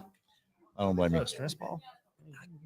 I don't know. They delivered them to me, and I'm just like, what the hell am I going to do with these? I think it's just getting angry. And well, that's what Caitlin said. Is this a stress ball? I'm like, I don't know.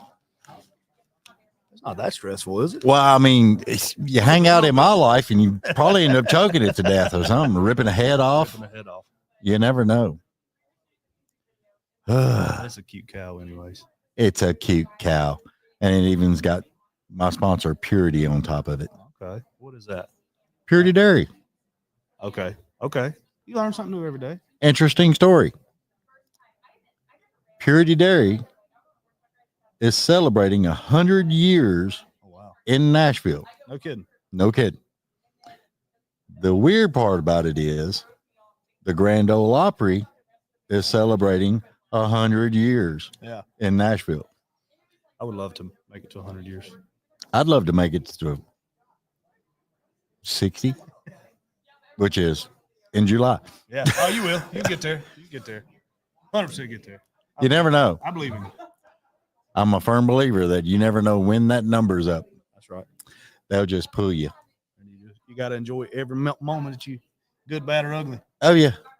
You never know. You're going to have to help me. Your last name spelled? Jeffers. Yeah. Because I was sitting there going, is it Jeffers? Is it Jeffers?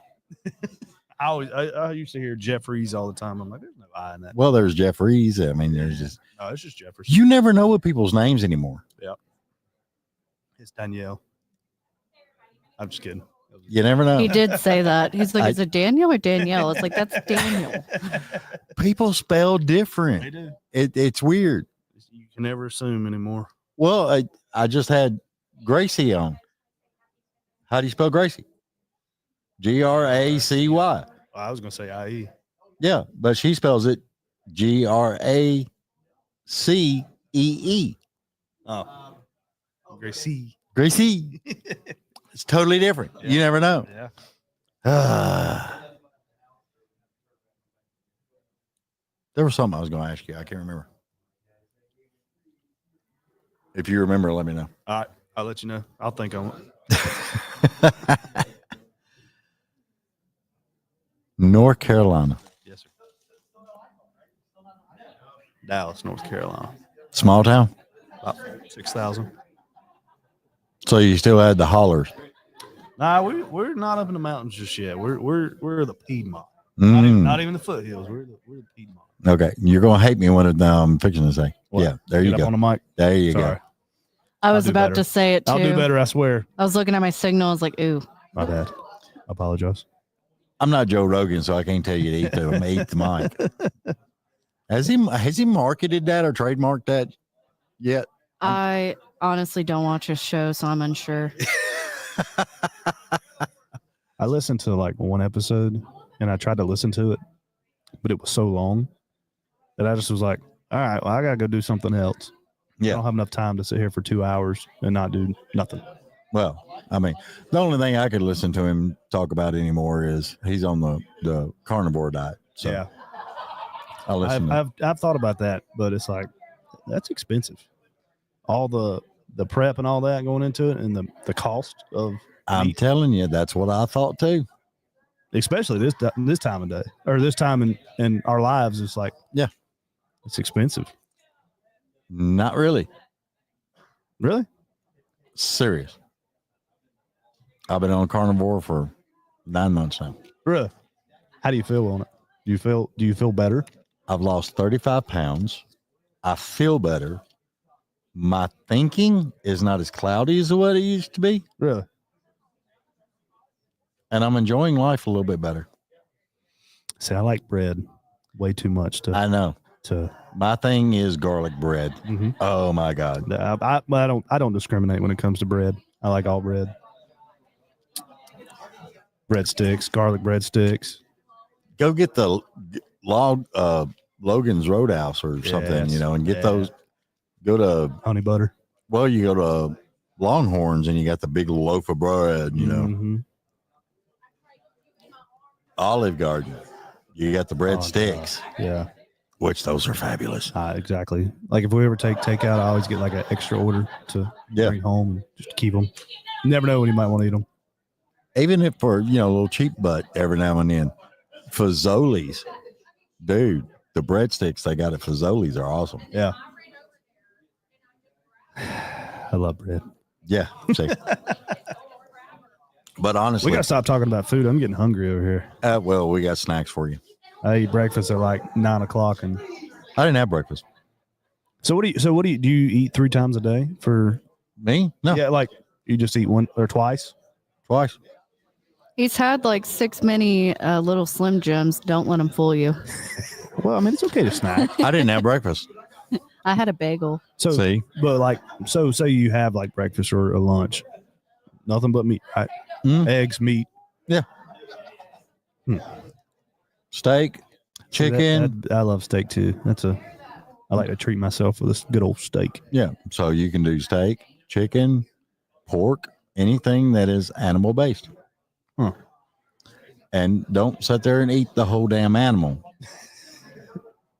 Just eat what a normal size would be. Well, see, and that's what I've been trying to work on here lately is stopping when I get full. Yeah. When I feel full. Because growing up, it was, hey, you can't leave till you finish eating your plate. Mm-hmm. And so now it stuck with me to where I got to eat everything that's on this plate. Or I can't go do it. I want to go do.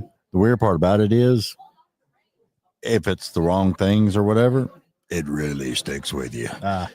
Mm-hmm. And then you're 380 pounds. And you're calling Big Vinny on how in the hell do I lose this weight? Yeah. that's what you got up to? No, I've got up to 288, I believe it was. Yeah. And now I'm down to 210. Congratulations, man. That's where I want to get 210. That's like the magic number for me. I'm 230, 235. You don't look it. Oh, it's black is slimming. I figured you just worked out a lot. I try to overcompensate with working out so I can eat whatever I want. So I want to talk about your song. Let's do it. Let's Get Married. Okay. That's the song. I'm not saying that's not. I don't see a ring. Well, should have seen the one that was up here a while ago. I mean, oh my God. Took a mortgage to buy it. He did a good job of picking out that ring. I was like, holy crap. That was Gracee. She just got engaged. Bless her heart. I know, right?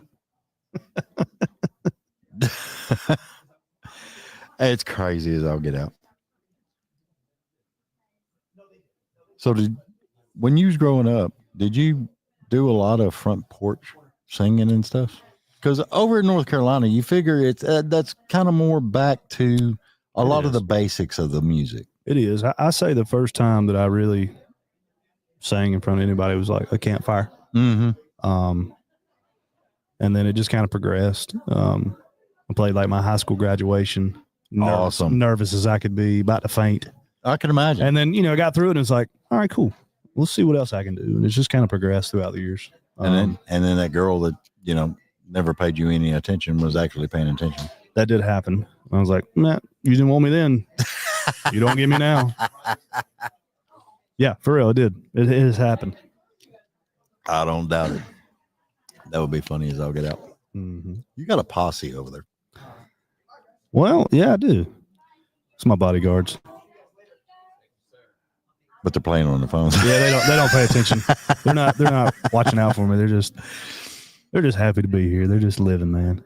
They're looking down at their phones and they look up to make sure you're still there.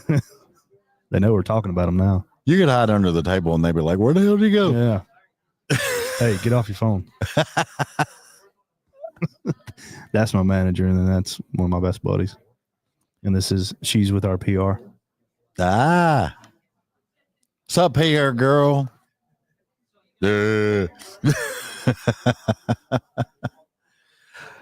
I'm telling you, the PR people is something that you got to have. Absolutely.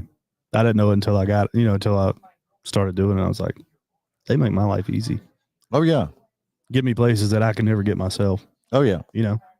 Probably even this, like I wouldn't be able to be here without them. Well, they also have a way of when they walk into somewhere, they remind somebody that doesn't even know who you are that this guy's somebody you need to get out of the way. Yeah. And he gets the Max Suite and the champagne and a couple natural lights. You're a natural light drinker. I like the finer things in life. Yes, sir. No, I started drinking at college and it just kind of stuck with me. Cheap beer. Well, easy to pay for. Isn't that why you go to college? Yeah. Well, yeah. Oh, mom and dad aren't listening. Oh, they seen National Lampoon. Yeah, they have. They have for sure. They know. They know all about it. At least you wasn't, like any bad member of National Lampoon. No, I just got a letter after my second year from the school and said, "Hey, man, take a year off and come back and see us." It's like, oh, all right. I guess I'll just go home now. Pretty much. That's all you got to do. I was never a big college fan. I like to drink beer and play music. Class was kind of secondary. I was more the trades. Yeah. Sorry. I can't believe I yawned. You're fine.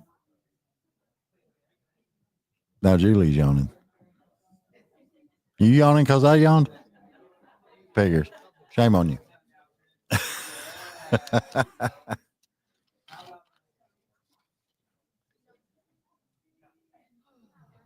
I can't believe he's over there looking at his phone. I know. They're back at it. Both of them. Both of them. Fired. Are we boring them? Fired. Yep, fired. We're firing everybody. Everybody's fired. Not her. She's pretty. Not her. Cool. She's good. She's okay. Cool. Well, she's not on her phone. That's right. Just the two flunkies over there. Where are you playing at today? I'm not playing today. I'm playing tomorrow at 1:30 at the Lucchese store down in the Gulch. Sweet. And then I'm playing Sunday at the Spotlight stage. Awesome. Here at the Fanfare X. So really looking forward to the AC and no sunshine and being hot. I think it's supposed to rain. Well, but even just being hot, I don't want to be hot. I want to be in the AC. I think I'm going to enjoy that. Well, yeah, because you can just sit there and plug away and yeah. You go outside and it's sweat. Yep. Sweat. Mm-hmm. More sweat. Got to change your clothes because you don't sweat through them. Oh yeah, that's a must have. Mm-hmm. So, what's your preferred instrument? Guitar. That's about all I can play. I used to play the violin back many years ago, and started playing middle school sports, and that wasn't cool anymore to play violin. Oh yeah, and I could kick myself right in the backside for not sticking with it. Yeah, that's the weird part about it, because I talk to a lot of people, and it's amazing to me. They started with this instrument or this instrument, but they actually love this instrument. Mm-hmm. And I'm just like, well, at least you tried a few. Yep. You did something. I mean, I have a lot at the house. I just look at them. They just on the wall. They're just wall art. You autograph them yourself every now and then. Yeah. Just keep my hand in that right motion. Oh yeah. You got to practice. That's right. You have to. I wasn't ready for it. I didn't practice here lately. So I've been doing it throughout the day here. So yeah, getting back in the habit of There's a lot of things going on with that. Because you got a meet and greet? I do. It's right after after you play? Yeah. I play 12:30 to 12:50, and the meet and greets like come off stage and go meet people. Sweet. So yeah, because that's I'm looking forward to that too, man. I'm just seeing who, meeting folks. They're the ones that help me. Yeah. Well, I've actually had several artists tell me they love the meet and greets and stuff when they do shows, because they're having conversations with these people. Well, you can connect to them. Yeah, and I've actually had a couple of them say, it's amazing you can get a music idea from anywhere. Yeah, you just got to be listening. You just got to listen. Mm-hmm. How long you been writing? Since probably... Is that me? My damn phone for some reason. I don't know what's going on. I don't know why it's doing that. Yeah. I don't either. I'll put it on. I'll say since probably 2010, 2011. It's on vibrate. I don't know why it's doing it. I'm going to remove it from your dock here. Okay. Kill it. Kill it. Kill it. Kill it.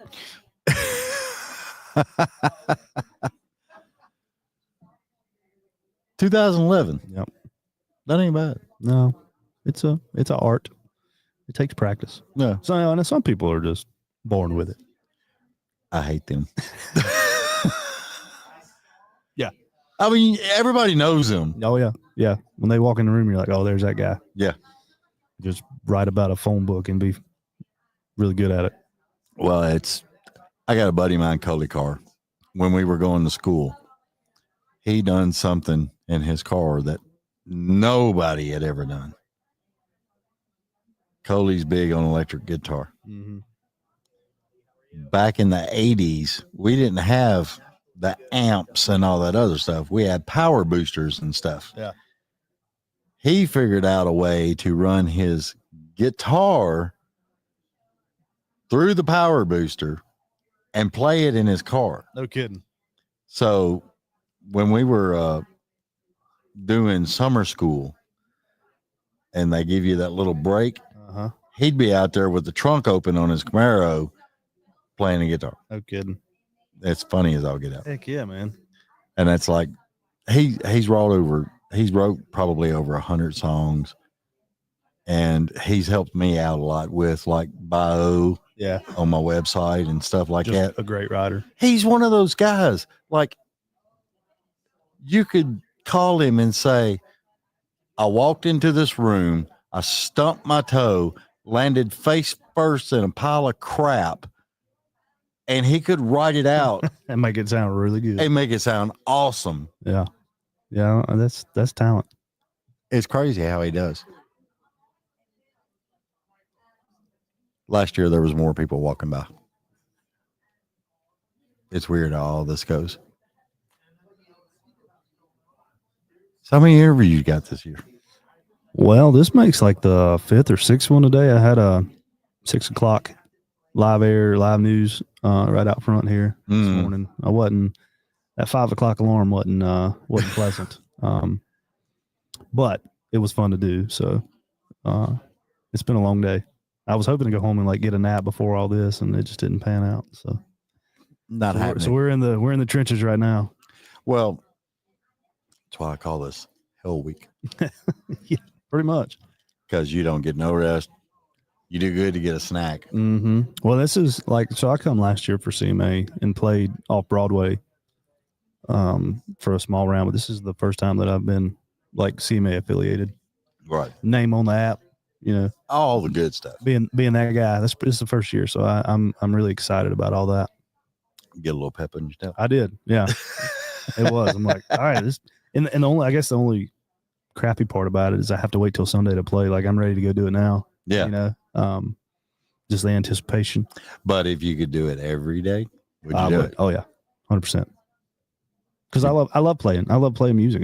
I just like it's almost like an escape sometimes. Just 30 minutes goes by like that. Oh yeah. You look back and you're like, wow, what time is it? Yeah, one of those. I went to bed 10:30 last night. Mm-hmm. Got up at 7 this morning, took a shower, finished loading the car, come down here, and then we had like 1 hour to get all this set up. And I was just like sweating it. Mm-hmm. Just on the go. Just on the go. Yep. Yeah, that makes it not as enjoyable, but you're here now. Yeah. Shut up. You ready to rock and roll all day. I guess. Then I got to tear it all down. Are y'all, you only doing it today, or is there immediate? No, all 4 days. Oh, really? All 4 days. So y'all can't leave this set up overnight? I mean, I guess you don't want to leave like the computer and all that, but it's just like when you do damn road shows and you're out on tour. But you got what, 2 roadies, 1 roadie helping you tear down?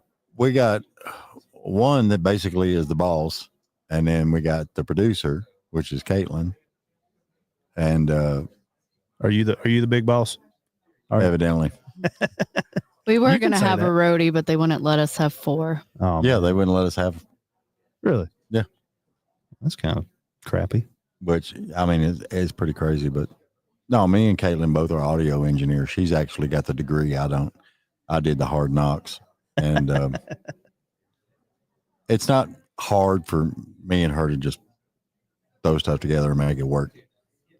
And then Julie will make sure we got the covers and we look cute and everything else. Keep you in line. Well, yeah. Like the PR person you have, she keeps you in line. Yep. Both the brown shirt and the two girls, they keep me headed in the right direction where I'm supposed to go. Well, you got to have that because it's crazy how everything is. It gets so busy. You're doing this, you're doing that. Where am I supposed to be? Where am I supposed to go? Yeah. You know, you get lost. Yep. Well, this is a big building too. Yeah. And if you're like me, laid back and don't give a shit, I'd be like, where am I supposed to be? I don't know. Wait a minute. Is that a chair? I'm going to go sit down and see how comfy it is. I'm going to sit down for a little bit. I need to sit down. I don't care. Yep. Back hurt, feet hurt. Go check it out. Oh, my back. Oh, my back. I cannot believe all this stuff. Have you done an EP yet? No, comes out September the 5th. I got a first single coming out June the 20th off of it. Mm-hmm. And then the second one will release July the 15th. And then September will be the full product. Full album? Well, it's 4 songs. That's an EP. Yeah, that's what I said. I'm just making sure. Yeah. You got to understand, I'm an 80s child. I don't give a damn. EPs weren't a thing. I don't give a damn about EP because they wasn't a thing. Mm-hmm. I get it. But that full 14 album song. Yeah. Well, I tell you this. I paid for it. I couldn't do it. I couldn't pay for a full album. Yeah, you could. Well, I'd have to go get some funding somewhere. No, just do it yourself. I ain't that smart. I do good to get my clothes on every day. I know the feeling. Sometimes I have to figure out how to tie my shoes.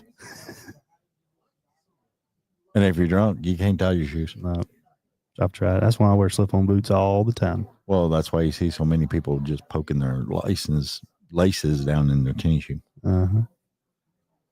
It's weird. Anyway, dude, it's been an honor having you on. Yeah, man. Thank you. Tell everybody where they can find you. Yeah, you can find me on all socials at Daniel Jeffers Music. Anywhere, and you can listen to all my songs anywhere you stream music. So, and I was sitting there wondering, I wonder how much they pay for your home address. well, let's start the bidding at $100,000. There we go. From there, $100,000, you can get Mr. Jeffries, and then we can then we could put out a whole album, dude. I think get some recording people and just throw a big ass party at your house and just do the recording of that big ass party at your house. Yeah. Like a live recording. Yeah. It could probably work. I think that would be awesome. That just came to me. At home album.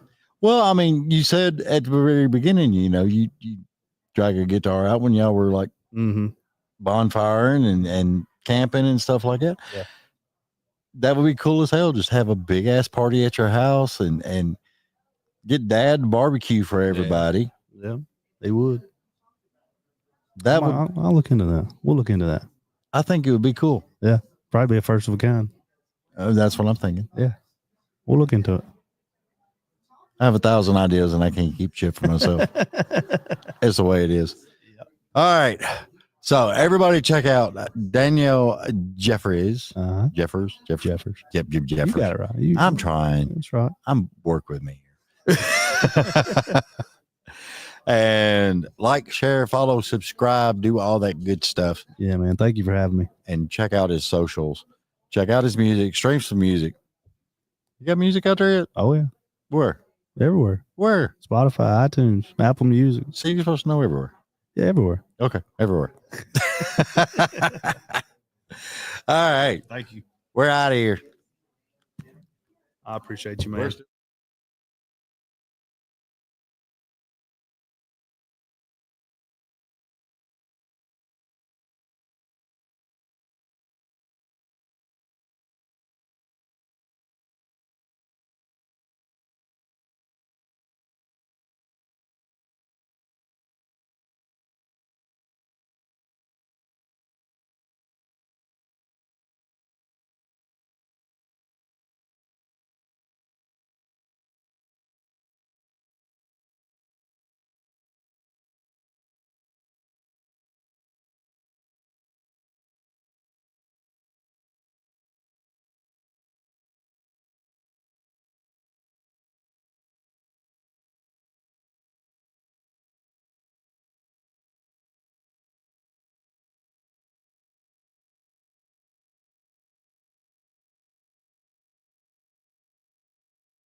Ba, ba, ba, ba, ba.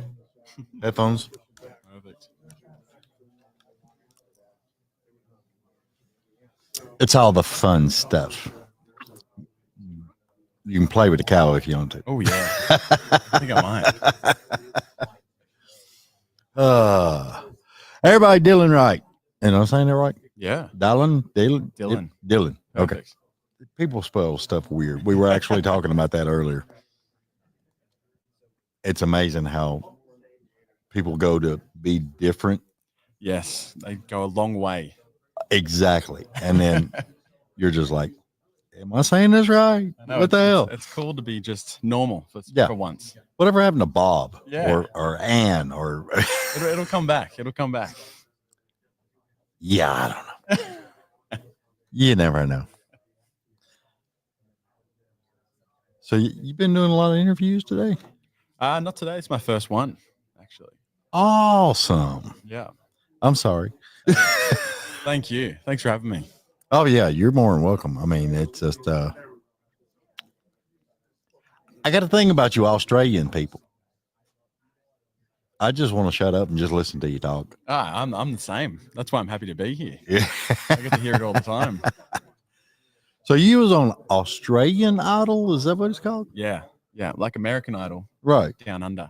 Is it the same, like the setup and all that, how it's done? And different judges. Yeah. But yeah, same kind of thing. Because I seen Tom Jones was on one, and I can't remember if he was over. I think that was The Voice. I think. Yeah, he was on The Voice in a different country. Yeah, and in Australia. Yeah. Yeah. And it's just wild how all these shows with this talent search and everything, and it amazes me how they do it. Yeah, it's incredible. I grew up watching it as a kid, and I've been doing music for 15 years, and to see, never thought I'd go on a TV show.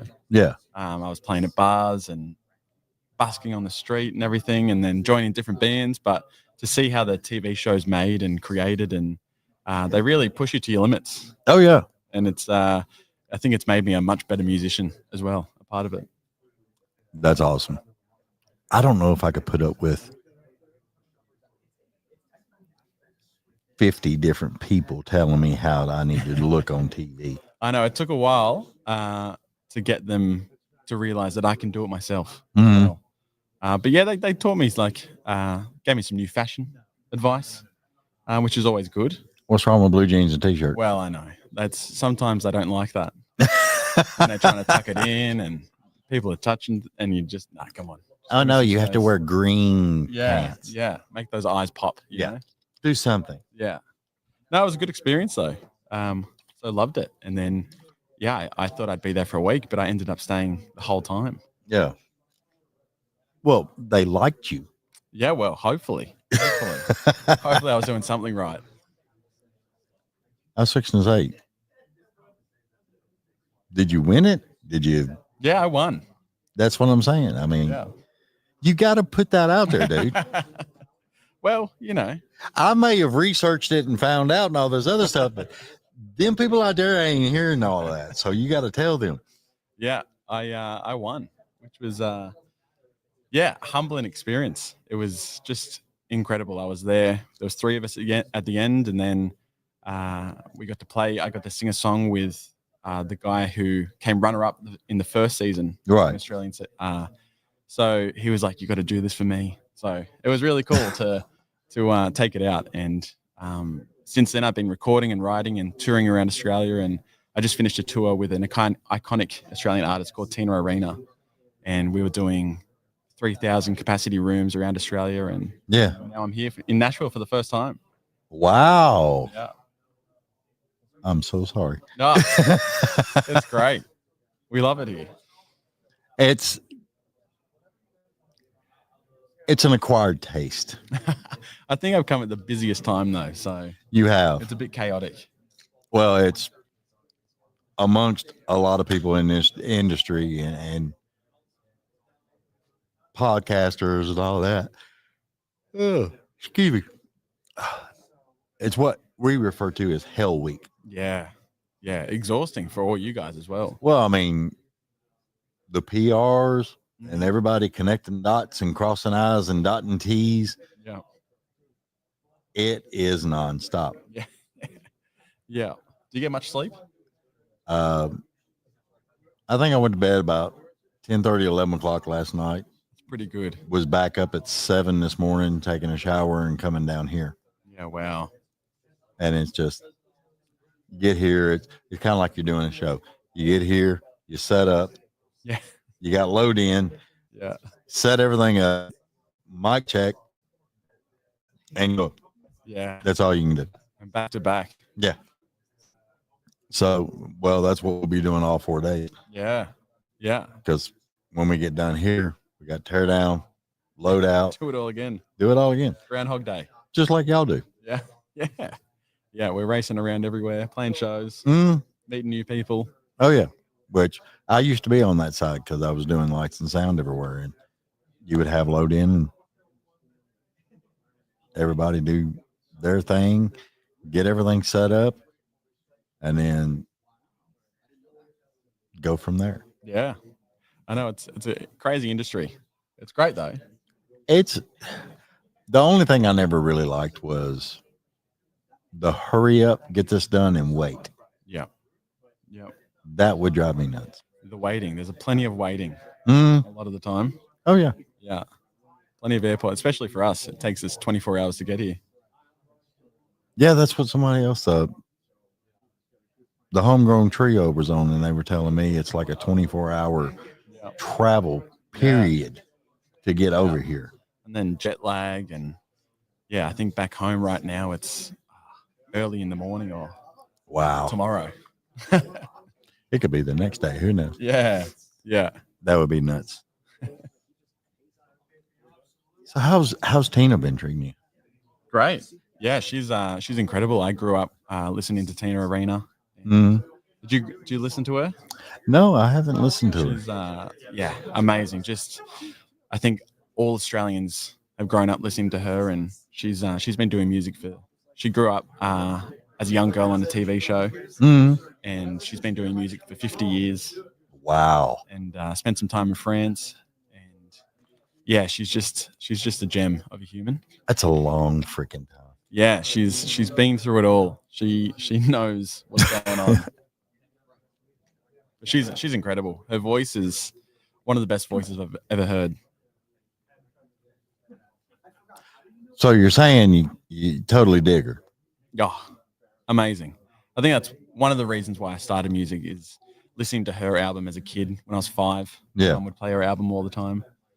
So yeah, that was kind of a good stepping stone. I'd be listening to Elvis and Johnny Cash and but then later on in life being able to actually go out on tour with her. And we would sing a song every night to each other and awesome. So yeah, it was just a very memorable experience. I love that. Yeah. Incredible. You never know. So are you writing songs? Yeah, I came over here on Sunday afternoon and I was just a part of a thing called APRA Song Hubs. Okay. So we got in, there was about almost 20 of us, and over 3 days we were doing 2 writes a day. Yeah. So we wrote 6 songs, and yeah, I've kind of got an album upcoming. I'm writing at the moment and recording. So, well, you've got an EP out right now, right? The Half the World Away. Yep. Part 1. Why part 1? There's 6 songs, so we released 3 songs. That was part 1, and then we did a part 2. Kind of like a play on it. Yeah, there was. Well, you know, everyone likes things quickly these days. Their attention span's not great. Yeah. So we tried to split up the EP, and then we did the rest. So there's plenty more music to come, and that's interesting. I never thought about it. But I have noticed we are a world of I want it now for 5 seconds. Yeah, that's it. And then get the next one the next day. Yeah. Yeah. That don't make sense. Yeah. I'd rather sit there and okay, let me have fun with this. Let me listen to all this. Yeah, I love listening to an album, top to bottom. Yeah. And that's what a lot of country musicians here are putting out 30 to 40 track albums sometimes. Mm-hmm. That's a lot. Yeah. It is a lot to digest. Well, it just amazes me because a lot of the artists, the younger artists right now, they're putting music out, but they're like dropping a song a month. Yeah. Yeah, a lot of people doing that. And just, I'm like, give me the single, the front and the back side of the single. Yeah. And then give me the album. Yeah. I like that. I like it more. I enjoy it more. But I'm a vinyl guy. I love vinyl. Love to hold something. You take out that inside sleeve. Oh, yeah. Read a bit of the story. Oh, yeah. And then run the white cloth over it while you get it all done and then drop that needle. Nice and smooth. And it's something about, you can stream something all day long. But there's something about dropping that needle on an album and hearing that first little like click over. It's yours. You love it. And a lot of younger kids are actually getting into that. Yeah. Big record collections happening at the moment. Mm-hmm. I'm waiting for the cassettes to come back and CDs. I was a cassette guy. My first car was an 8-track. Oh, wow. That was always fun. Yeah. Click, click, click. You got the pencil in there and rewind it. That's on the cassettes. Got to do the pencil on the cassettes. Yeah. Because it was always that one day you'd go to eject the cassette. Yeah. And you pull the cassette out and all the tape stay behind. That's it. What the hell? You got to do something here. Why do I have open and vulnerable wrote down? You say that? Open and vulnerable. Is it a song? Did you do a song, Open and Vulnerable? No. Maybe I was writing something about a song that you... Maybe I can be open and vulnerable. Or it was a note to David. I don't remember. It was a note for yourself. It's possible. Yeah. Tell us more about your emotions with music. Stay open and vulnerable. I guess open and vulnerable. I don't know. Who knows nowadays?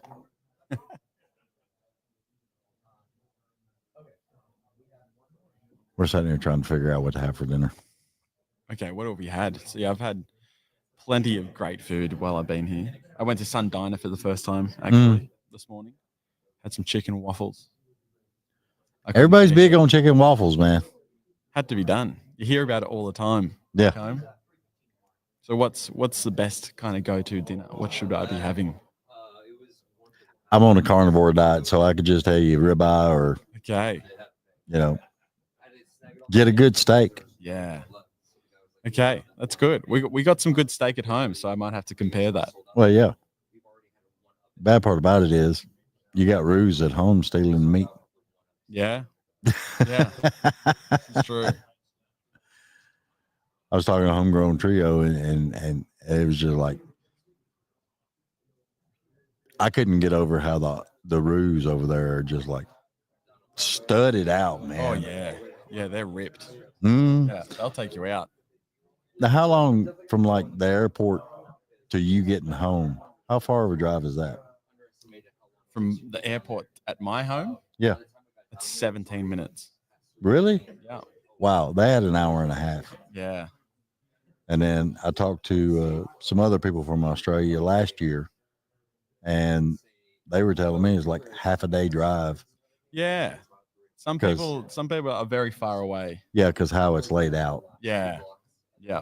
And I like to be on the coast. Yeah. And then some people like to be further away from cities. I'm kind of in between cities, so I'd be like, put me out in the damn country somewhere. I don't care. Oh yeah. Yeah.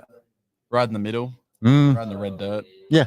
Well, I used to be over the road truck driver. Yeah, okay. So one of the big things I always wanted to do was drive that long Nullarbor. I would have loved it. Yeah. I would just have fun with it. Yeah. But I only wanted to do it once. Yeah.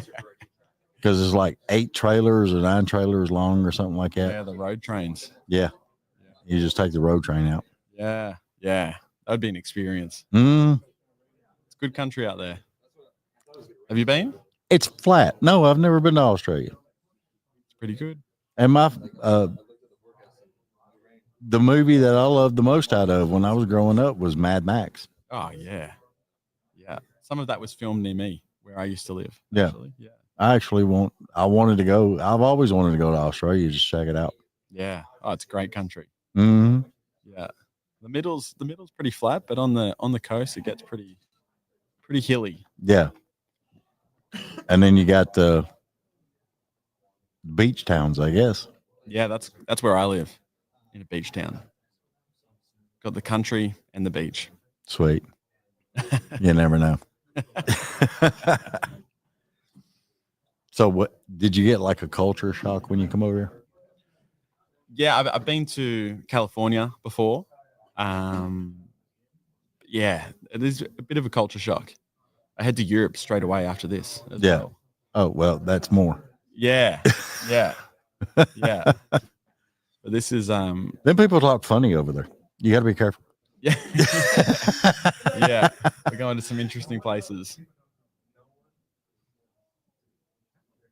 I wonder what in the hell they're doing.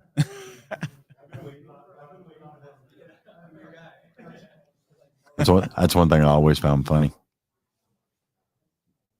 It's like you sat around and you're watching. Just people watching. People watching. I'm a big people watcher. Yeah, so am I. Figuring out what's going on. But everyone gets along here, which is, yeah, I think everyone's been so friendly. Yeah. Which is sometimes you get told some places aren't too friendly, but everyone's been great. Well, you got to be careful because sometimes people are friendly, but they have an ulterior motive. Yeah. So you got to be careful about it. Yeah, it's very true. There's plenty of Australians here now. Yeah. Over the years, they live in here. Yeah, I think I've actually got 5 Australians this year. Yep. So I think it's pretty cool. Yeah. And I had a Scottish guy earlier. Oh, yeah. Which I screwed up and said he was Australian. But anyway. Yeah, that's all right. We'll take him. He wasn't wearing a kilt, so I didn't know. Ah, well, that's obvious. Yeah. You know, he should be doing that all the time. You wear the kilt, man. I'm telling you. Isn't that a law? I saw a guy in a kilt walking Broadway today. Yeah. Yeah. Wonder if it was him. It could have been. It could have been. I didn't want to find out how Scottish he was. Yeah, well, I mean, he might have left my show and went on and put on the kilt. You never know. Crazy stuff. When your new stuff coming out again? I have a song coming out in a month's time. That's called Find My Way. Find My Way? Yeah. I'm writing it down so I can listen for it. Oh, perfect. What's it about? It's kind of about being on the road and missing home, and I guess always kind of coming back to that place, yeah, with your family and your friends, and always having that light on to guide you back home. Yeah, I can dig that. Yeah, that'd be cool. Yeah, there's been plenty of travel this year and plenty more in the next month, so yeah, it's kind of nice to eventually get back home. Because if you're like me, sometimes home is the only place you can relax. Yeah, that's it. Especially not here because it's very chaotic. Lots of things happening. Dude, you got interviews tomorrow and everything? No, this is I'm very relaxed on this trip, which is kind of nice. But a few more shows to go. We've got 2 shows on Saturday. Sweet. Then you got a meet and greet also, don't you? No, I don't. Thought you had a meet and greet Saturday. Didn't they have a meet and greet Saturday? That's what I have on the paper. Okay. Yeah, you got a meet and greet All right, Saturday. perfect. Well, we'll throw that in too. Don't matter. Just show up. Tell them you're supposed to be there. Yeah. Sunday at 12:15. There we go. 12:50. Okay. So everybody likes Dylan Wright. Y'all go down there and check him out for a meet and greet Sunday at 12:50, according to Julie. I have Saturday at 3:50. And I think we're looking at the same one. She was looking at the wrong person. Okay. Saturday. She's trying to do show. 9,000 things at once. Saturday at 3:50, Dylan Wright will be at the meet and greet. Yeah. Allegedly. Yeah, Allegedly. That he's just now finding out about. There's a possibility. Yeah. If people are there, I'll be there. Yeah. But Dylan really doesn't care. You can stop him anywhere and take a picture with him and he'll autograph whatever you want. And Babies, arms. If you have your infant with you, he'll sign across the infant's forehead. Yeah. It's nothing big. Okay, Julie just said it's Saturday at 12:50. At what? 3:50. 3:50? Yes. Oh my God. Dylan, tell them what website you got so that way they can look. You can find me at dylanwrightmusic.com.au and come by for the meet and greet at 3:50 on Saturday. Yeah, that time. And I'll be wearing a kilt. Go to hell. No, you won't. If you're wearing a kilt, I'm coming by and taking pictures. We'll see. You might have to just come and see. We'll be here. So, don't put it past me. If you're wearing a damn kilt, I'll wear a kilt. Okay. I don't care. All right. Julie's over there she's shutting her mouth. Yeah. Your legs are a little pasty for that. I know, right? Have to be You blind everyone. I'd blind everybody with my legs Wear right now. sunglasses. Yeah, I'll put on the kilt, but I'll stay behind the table. Yeah. So that's good. That way I ain't got to worry about nothing. And in this corner, pork chop number 1, white as a beast.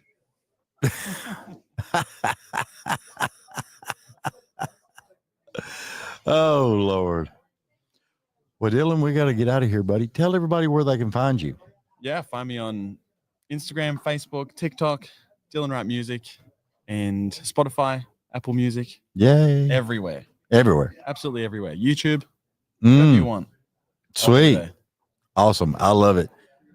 Everybody check out Dylan Wright and like, follow, share. Even if you're listening to his stuff, if you share it or like it or subscribe to it, it helps artists out so much.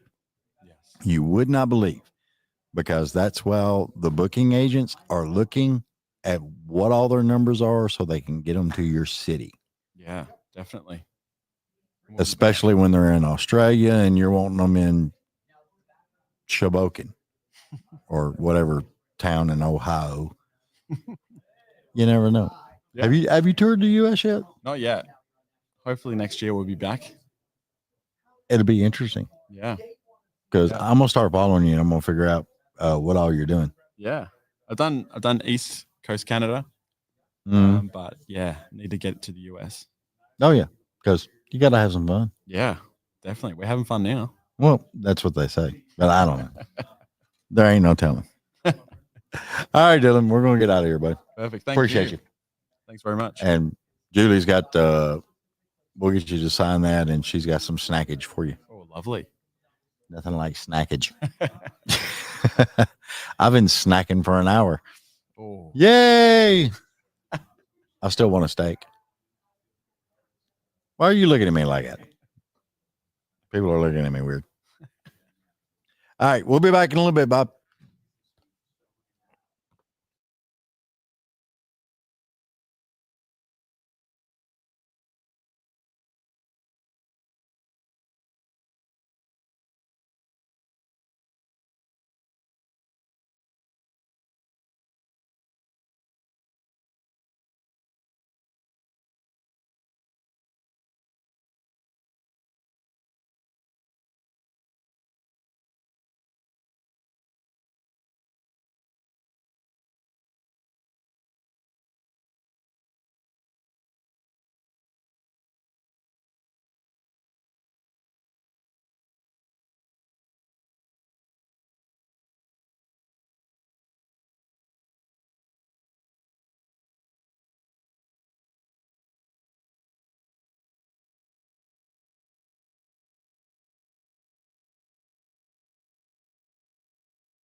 next. Oh, that's true.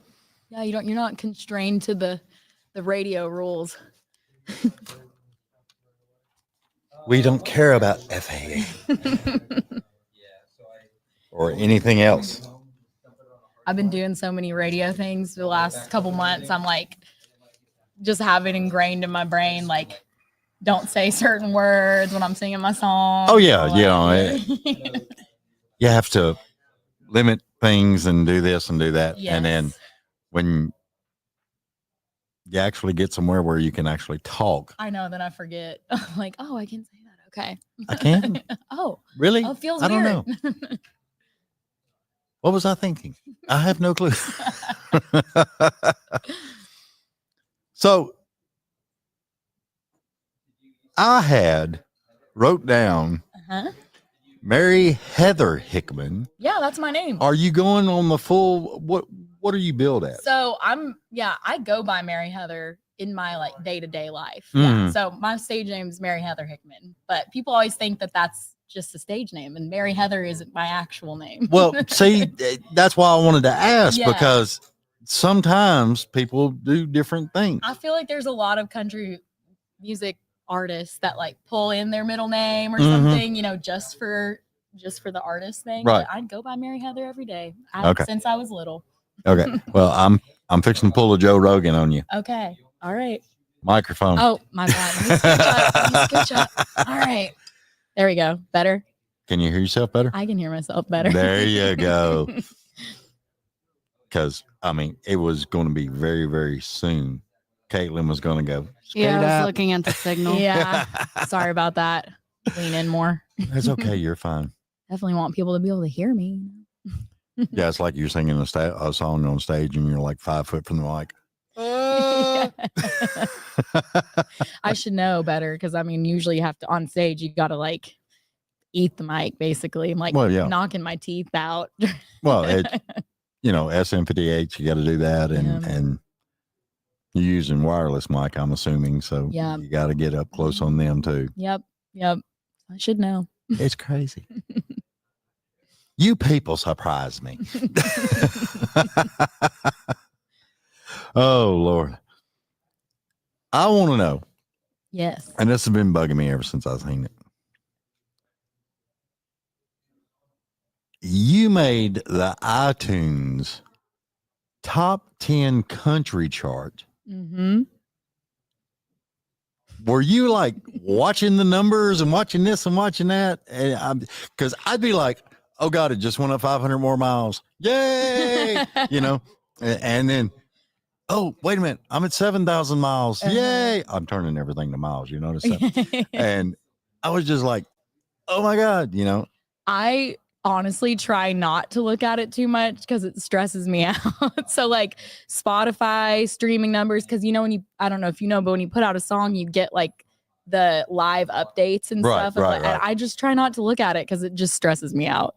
So I'm like, I'm releasing it into the world and then I'm not thinking about it. And then at some point my manager's like, you made the iTunes chart. And I'm like, oh, that's great. Wonderful. Okay. But I'd have been like, no shit. Really? Yeah, I try not. I just once a song's out there, I am doing my best to like talk about it and promote it, but I'm not watching the numbers because I just don't like to. See, that's what, because that has actually been my favorite question of the day to ask people. Mm-hmm.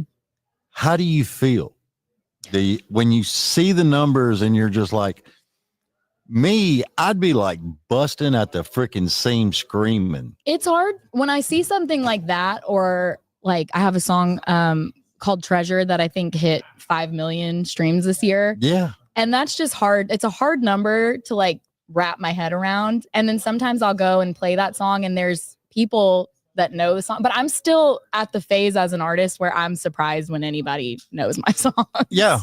So, it's hard to wrap my head around. It's just like, oh, those are real people. Okay. I just don't even think of it like that, but I'm so grateful for it, Yeah. Cause my big thing is, I can't believe. Yeah, that's crazy. Yeah, no, it's crazy. Anytime anything like that happens, I can't believe it. Yeah, because one of my biggest things was Dad was the never met a stranger, social butterfly type guy. Mm-hmm. I just get shocked anybody wants to have a conversation with me. The same way too. And I'm just like, what the hell? I'm the same way. I'm also pretty like introverted as just, in everyday life too. Mm-hmm. So yeah, it's a little out of my element when anybody knows anything about me. I'm like, oh, I forgot that I am a public person, Yeah. Oh, I'm a public figure. I had no clue. Oh yeah. I do put music out in the world. Okay. What guitar do you prefer? I play a Gibson J200 Parlor, and it's like a little, it's a small one. So I love that guitar. My dad got it for me for my college graduation, and that's the one that I play. But I have a few others. That one's definitely the prettiest. Got a Tayler, Alvarez, a few different ones, but I prefer my Gibson for sure. My big thing is the tone, especially with an acoustic. I gotta have a certain tone. Yeah. I like my little Gibson. It's so easy to play because I'm like 5'2", smaller frame. So having that parlor size makes a difference for me. Well, yeah, more comfortable because most guitars are half your size. Yeah, yeah. I'm like sitting there like trying to play it, look ridiculous, but I know an artist. Her name's Savannah Ray, and she plays an acoustic on stage.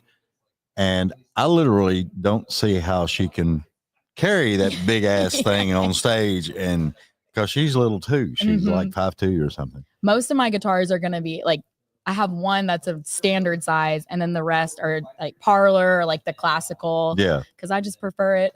But it's sometimes somebody will hand me a different guitar to play, and it feels so foreign because I'm not used to it. Like, oh wait, I gotta stretch my arms around it and all that. For shits and giggles, you ever just pick up a ukulele every now and then? Oh, I've got a ukulele. I've got it all. I've dabbled in like so many random instruments. Like I'm not great at any of them, but ukulele. I had a little banjo-tar at one point that I would banjo-tar? Yeah, it's like a 6-string banjo, which is kind of like cheating. Yeah. Like when you're like, everybody's like, oh, you play the banjo. I'm like, no, not really. I'm playing guitar on like a banjo frame, but I never heard that before. I have one of those too. Taylor Swift had one. That's how I found out about them. When I was little. I was like, oh, I need one of those too.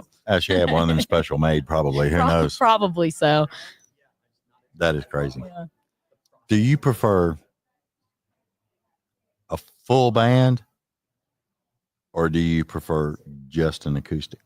I have a lot of fun when I do full band shows. So I think I prefer that. I love the kind of intimate ride around thing. Like I'm playing the Bluebird on Saturday and that's just acoustic. And I'm super excited for that because I feel like people really get an insight into the songs and they pay attention to the lyrics and that kind of stuff. But I just don't think anything beats a live performance with a full band. The energy's there. It's exciting. I get to like, play off of the guys in the band and it's not just me that's being looked at. And I don't know. I just prefer that. But I mean, I like both for their I've their actually purposes. had a couple artists. They love the full band on stage and everything else. But then you'll hear where they turned around and released like an acoustic album.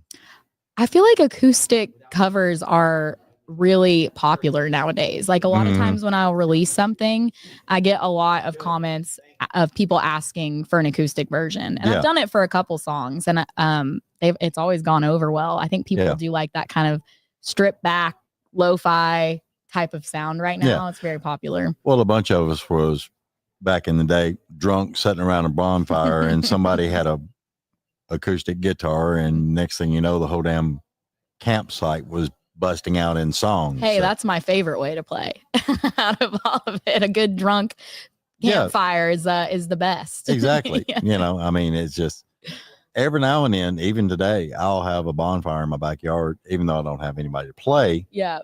I will stream something on my phone and just relax. That's the best. It's the best. I moved and I have a fire pit in my backyard now. And I am like so excited to have all my music friends over and just hang out and sit around the fire and play songs. Oh yeah. And y'all bring the wine, you bring this, you bring that, and then there it's you the go. best time. And then somewhere in the midst of the chaos, the song shall be written. Exactly. You never freaking know. Yeah, it's true. I want to know about this song. All right. Which one?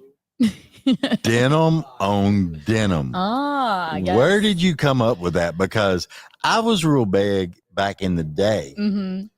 You had the denim jacket. Mm-hmm. You had the denim blue jeans. The Canadian tuxedo. You had the t-shirt.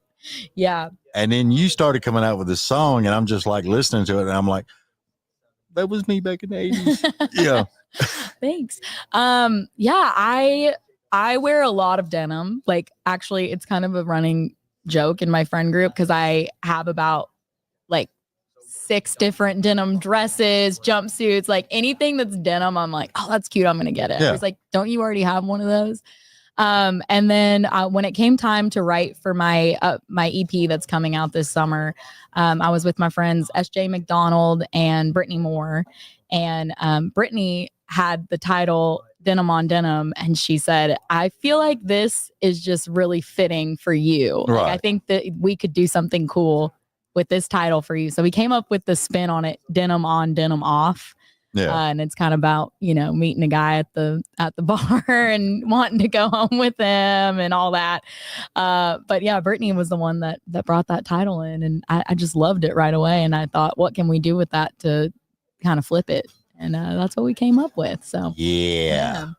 And I wanted something up tempo and fun for the first single off of the EP. So oh no, make it depressing. yeah, I did put out a depressing one too. So we got the balance there. Did you do the bad boyfriend denim? Basic depressing? No, I did Denim on Denim, and then my next single is a song called Enemy, and it's about being your own worst enemy. Oh, God. Yeah, it's a little sad, but I think it's the first time that I've put out a really sad song like that. So I felt like, yeah, but we're all our own worst critic. Yeah, and I felt like everybody could kind of relate to that. So I decided to put that one out as the next single, even though it's a little bit depressing. But I think people can relate to it, and so far I've had a good response. So. I love that song. Yeah, exactly. Everybody's like, I cried to this in my car this morning, but it was beautiful. Like, okay, great. I'm sorry about that. But yeah, we have more fun ones coming out too. I feel like the EP has a good mix of up tempo. There's a sad one on there, and then there's some like mid tempo stuff. So we've got a good mix of everything. I find it amazing because I have a lot of songwriters that are friends and stuff. And the up-tempo funny songs seem to be doing better. Yeah.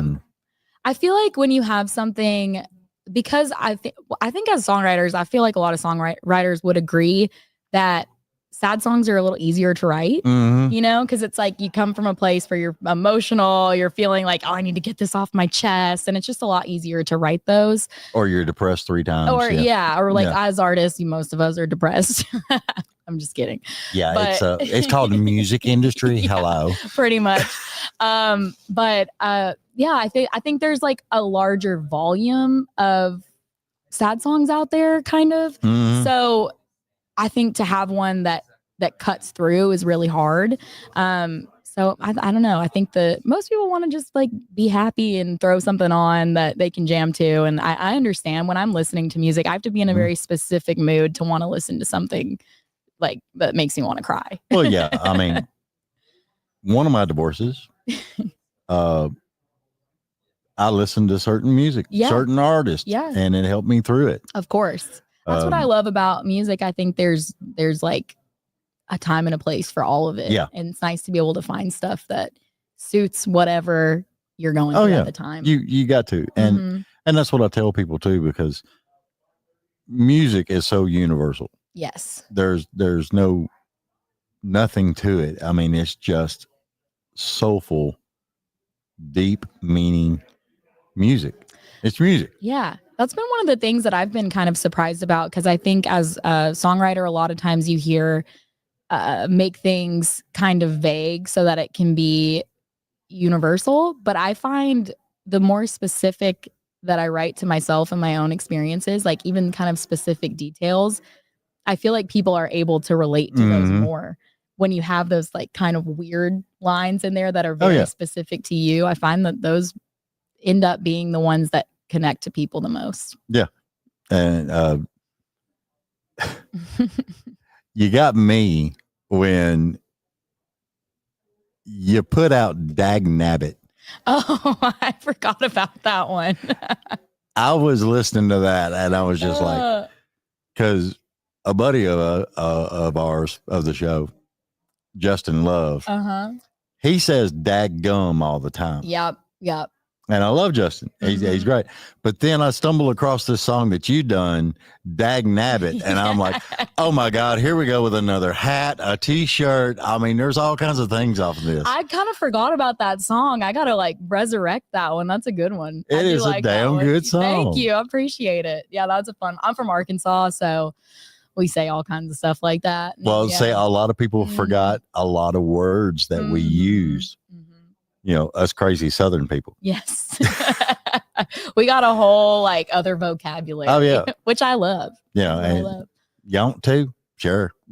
See, my dad always told me that I sounded very ugly when I cussed. So Dagnabbit is like a, when I'm around my dad, I like say that so I don't say something ugly. Well, that's why I was laughing because I was taught Dagnabbit. I was taught Daggummit. I was taught a couple of other words that are just no meaning to them whatsoever. Yeah. But any Southern person would know exactly what you know, and it's like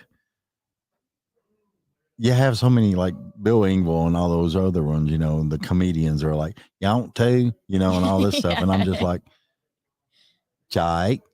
Even like something as simple as y'all, I feel like when you're not in the South, people look at you kind of crazy. I was in New York and I said something about y'all and someone said, did you just say y'all? I said, yes. I wouldn't have said yes. I'd have went, yep. Yup. I did. And they were like laughing at me. I was like, I don't know. You all feels weird. I feel like that's just wasting time. Yeah. I got places to be. I can't spend my time. Oh, it's shorter. You can go right to the point and keep on going. Yeah. You know? It just so you guys, y'all are the ones missing out. I think it's hilarious. Thanks. And speaking of Arkansas, nominated for 3 awards in Arkansas. Yeah, I know. I'm very lucky. I'm very grateful for the support from Arkansas. And I feel like we have such a good music community there. I write with a lot of other Arkansas writers. And yeah, it's a small state. So we all kind of rally around each other. It's your smile. Don't get, you just smile at them and then just hand you stuff. Here you won. Thanks. I try. Yeah, well, you know, I tried it a long time ago. Don't worry. Right? You never know. Oh, God. The other song I wanted to talk to you about. Yes. Because I've seen 2 different spellings on this, and I was just like, what the hell? Oh, Washita River. Yeah, but one spelling's got a O, and another spelling's got a Q. Oh. Because you got a QU. Interesting. I've always spelled it with an O. Because it's a river in Arkansas where I'm from. Yeah. So in El Dorado, that kind of area, their Washita River is nearby. Yeah. But every time somebody sees that isn't from where I'm from, they're like, Wichita. Why? I've heard so many crazy pronunciations of it. I've run 40 across so many freaking times driving truck and everything else. And it was like, you just get bored sitting there looking at the damn towns and rivers and all this other stuff. And I couldn't remember that river. Yeah. It's kind of, I think it's a kind of like forgotten one, but it's big and it runs through, I think it goes Arkansas, Missouri, like that kind of area. Yeah, it floods every now and then. Yeah, all the good stuff. Yeah. But I'm from we always have had a place out in an area called Morro Bay. And it's right on the Washita River. And I just wanted to write something that included a place that was special to me. So yeah. And I just think it sounds cool too. So although people, like I said, never can pronounce it, I gotta like have a pronunciation guide or something on the bottom. I started to pronounce it and I was just like, no, I'm changing take this. it from here. Yeah. I'm changing that. Yeah, I just no. But I mean, it's different things like that because that's one thing I liked about several artists I've met today, including you, is the down home, actual people. The girl next door. I try to be, I'm like, at the end of the day, I'm like, I am just a person that's like out here working a job, trying to do music, all that stuff. So I feel like I never want to lose that. I hope I would have friends keep me in check if I ever did. So, well, yeah, but I'm sure you're not shy to a 4-wheeler. Oh, definitely not. Mudding. Love mudding. Love riding horses, all that. And Arkansas has got some hellacious trails. Yes. Yep. We got some in Tennessee too. They're over on the east side of the town. Nice. Wind Rock and different places. Oh, okay. I need to check that out. I'm always like, I go back to Arkansas quite a bit, so I get some time to do that kind of stuff, and I always have a really, really fun time when I do. But I haven't checked out much of Tennessee yet. Yeah, I've lived here for almost 8 years, so you'd think by now, but I know, right? All right, we're gonna have to get off here. I thank you so much for being on the show. Thank you so much for having me. This was so much hanging fun. out. Well, I mean, it's laid back and just whatever the hell you want to do. Great. So. I love that. That's the best kind of format. All thing you got to do now is tell him, hey, get me on the show, because we'll sit and talk for an hour or two. Amazing. I love that. It's fun stuff, so it'll be good. Tell everybody, please, where they can find you, not your home address. Yeah, social media. Please don't find me there. That would be scary. Unless you're paying the bills. Yeah. Hey, come on, if that's what it is. Yeah. Everybody can find me at Mary Heather Hickman, or my website, maryheatherhickman.com. Links to all my socials and all the streaming sites and all of that too. All the good stuff. All the places. Yeah. Yeah. Y'all check her out. I'm telling you, it may be an oldie, but listen to Dag Nabbit and you'll be just like, I gotta pull up that video. You got to. It is good. Maybe I'll re-record that one. You sparked something. Maybe it's time to put that one on the track. I'm thinking, new music video, get some country ass boys on 4-wheelers and stuff. He ran out of beer. Dag Nabbit. I can see the vision. I love it. There's all kinds of different things there, but it's awesome. Y'all check it out. Check out Mary Heather Hickman and follow all the good stuff. People ain't subscribing like they used to, but if you would, that would be wonderful. I'm telling you, because appreciate it. These helps, all these numbers and everything help these artists. They truly do. If you want Mary to come to your town and play a show, that booking agent out there in that area that handles that region is looking at those numbers. That's so true. Get these numbers up, folks, and then you can see how great Mary is on stage. You can meet her at the meet and greet. You do VIPs every now and then? Depending on what the show is, for sure. I mean, usually I'm just hanging out after and people come up and there you merch and all that. I'm not like one of those people that just scurries backstage. I'm out there and I like to meet everybody and thank them for coming out. So, and I love that. And thanks. And you never know what conversation you're going to have with people. I know. It gets cool as all get up. Yeah. All right. This is actually our last show for today. Oh, love it. Amazing. I know. We had Mr. Wildman this morning. What was his name? I'm trying to think who that could. It could be a lot of people based on that description. Taylor Holden is who it was. Oh, okay, cool. I give him shit because he's hilarious. He's freaking doing the daggum show, finishing up with he's finishing up the tour with Post Malone. That's right. Oh, awesome. That's great. He's finishing that up, and it's just a good show to go to. Well, yeah. I mean, I wished I was where I could go to that show. Yeah. I'd like to see the last show. Yeah. Call him up, get some tickets. I'd give Taylor hell in the audience. I'd be like,